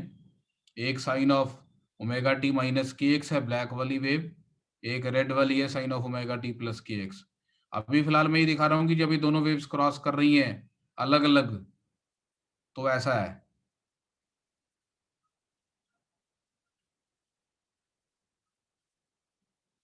Now what I want to show is कि अगर एक रोप में ये दोनों वेव्स एक साथ पास कर रही हो तो क्या होगा। यहां देखना, ये जो इक्वेशन लिखी हुई है दिख रही है ऊपर, इक्वेशन नंबर 2, जहां टी इज इक्वल टू 0 उससे नीचे, वहां जो मैंने इक्वेशन लिखी है वहां मैंने दोनों को ऐड करके लिखा हुआ है, y1 plus y2 super position का। ठीक है, और अगर मैं ये क्लिक कर दूं तो ये एक पर्पल कलर की लाइन ऐड हो गई। तो ये स्ट्रिंग की शेप है पर्पल वाली। अगर ये दोनों वेव्स साइमल्टेनियसली प्रेजेंट हैं और t इज इक्वल टू 0 पे स्ट्रिंग का स्नैपशॉट। अब जरा ध्यान से देखना, मैं प्ले कर रहा हूं क्या होगा।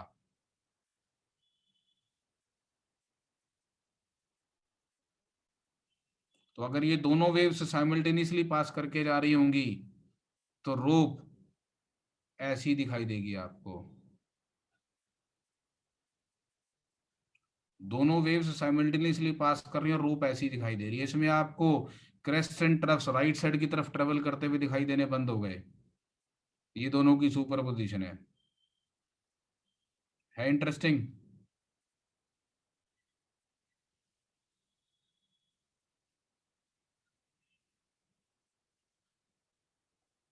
दोनों वेव्स के क्रॉस करने की वजह से साइमल्टेनियसली रोप केवल अप एंड डाउन ऑसिलेट करती हुई दिखाई दे रही है आपको, वेव फॉर्म्स ट्रेवल करती हुई दिखाई देनी बंद हो गई।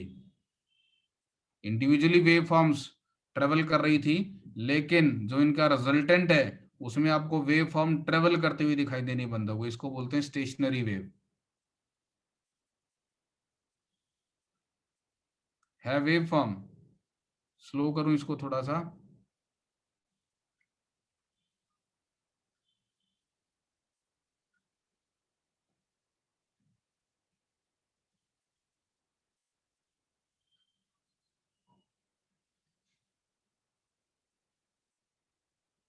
तो ये पर्पल कलर की शेप आपको रोप की दिखाई देगी due to the crossing of both the waves.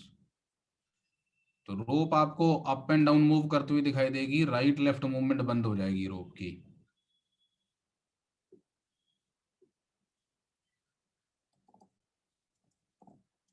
और ये बहुत इंटरेस्टिंग है, आप घर में ट्राई कर सकते हैं इसको। स्लिंकी है आप लोगों के पास?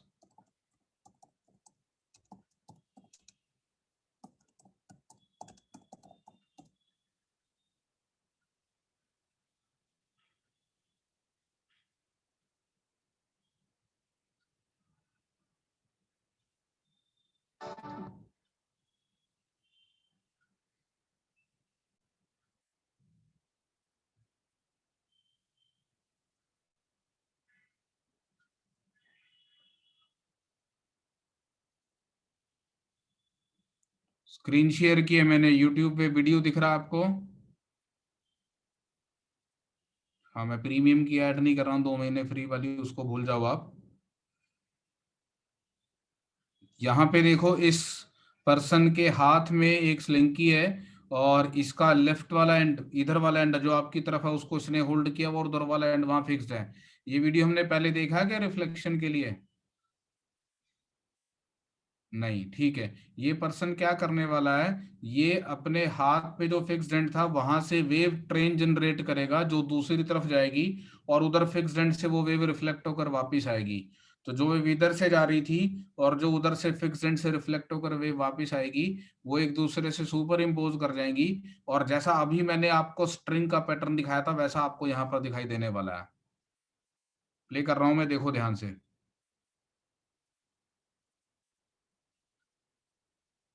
अभी फिलहाल जो ये आपने डेमोन्स्ट्रेशन देखा, इसमें इसने केवल एक पल्स इधर से थ्रो की थी जो फिक्स्ड एंड से रिफ्लेक्ट होकर वापस आई। क्या आपने कुछ नोटिस किया जब वो उधर से रिफ्लेक्ट होकर वापस आ रही थी?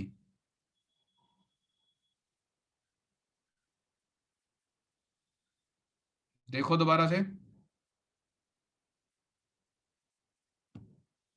तो जो उधर से रिफ्लेक्ट होकर वापस आ रही थी वो फ्लिप हो गई है ना? इसके बारे में अभी हम बात करेंगे, मैथमेटिकली डिराइव करेंगे कि ये फ्लिप कैसी हो जाती है। ठीक है, we will derive it using that boundary condition की अगर फिक्स्ड एंड होगा तो फ्लिप हो जाएगी। उसके बारे में बात करेंगे। फिलहाल अपने को ये देखना है कि यहाँ से अगर ये कंटिन्यूसली वेव भेजेगा और उधर से वापस आएगी तो उन दोनों वेव्स की सुपरपोजिशन से वो पैटर्न बन जाएगा जो अभी मैंने आपको मैथमेटिकली दिखाया था। I am playing this.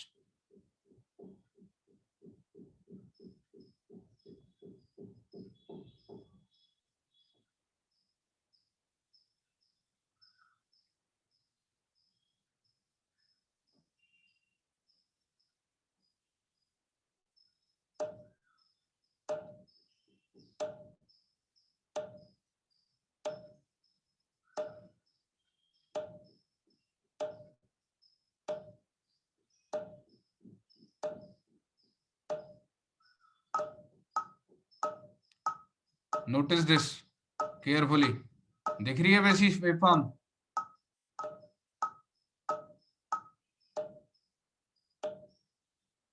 अभी अपने हाथ की फ्रीक्वेंसी को और बढ़ाने वाला है।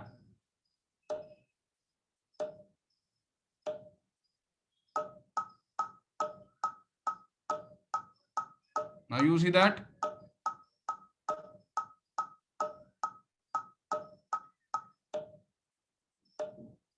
वही शेप बन गई ना जो हमने मैथमेटिकली ग्राफ में देखी थी। 4 लूप्स, नाउ 4 लूप्स, सी 4 लूप्स,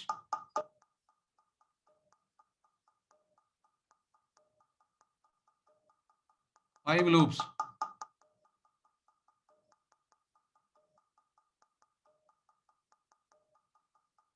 6 लूप्स। अरे मस्त, बढ़िया, बस बहुत है इतना।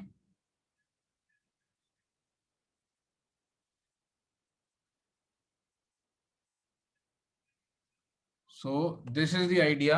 अगर इस तरीके की दो वेव्स एक दूसरे से सुपर इम्पोज कर जाती हैं तो स्टेशनरी वेव्स बनती हैं।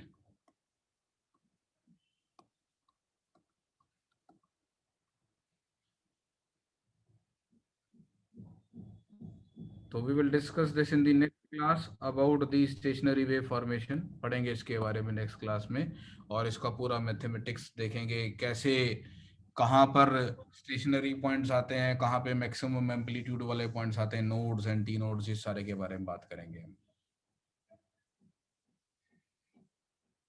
चलिए ठीक है जी, आज का सेशन क्लोज करेंगे यहाँ पे। ओके,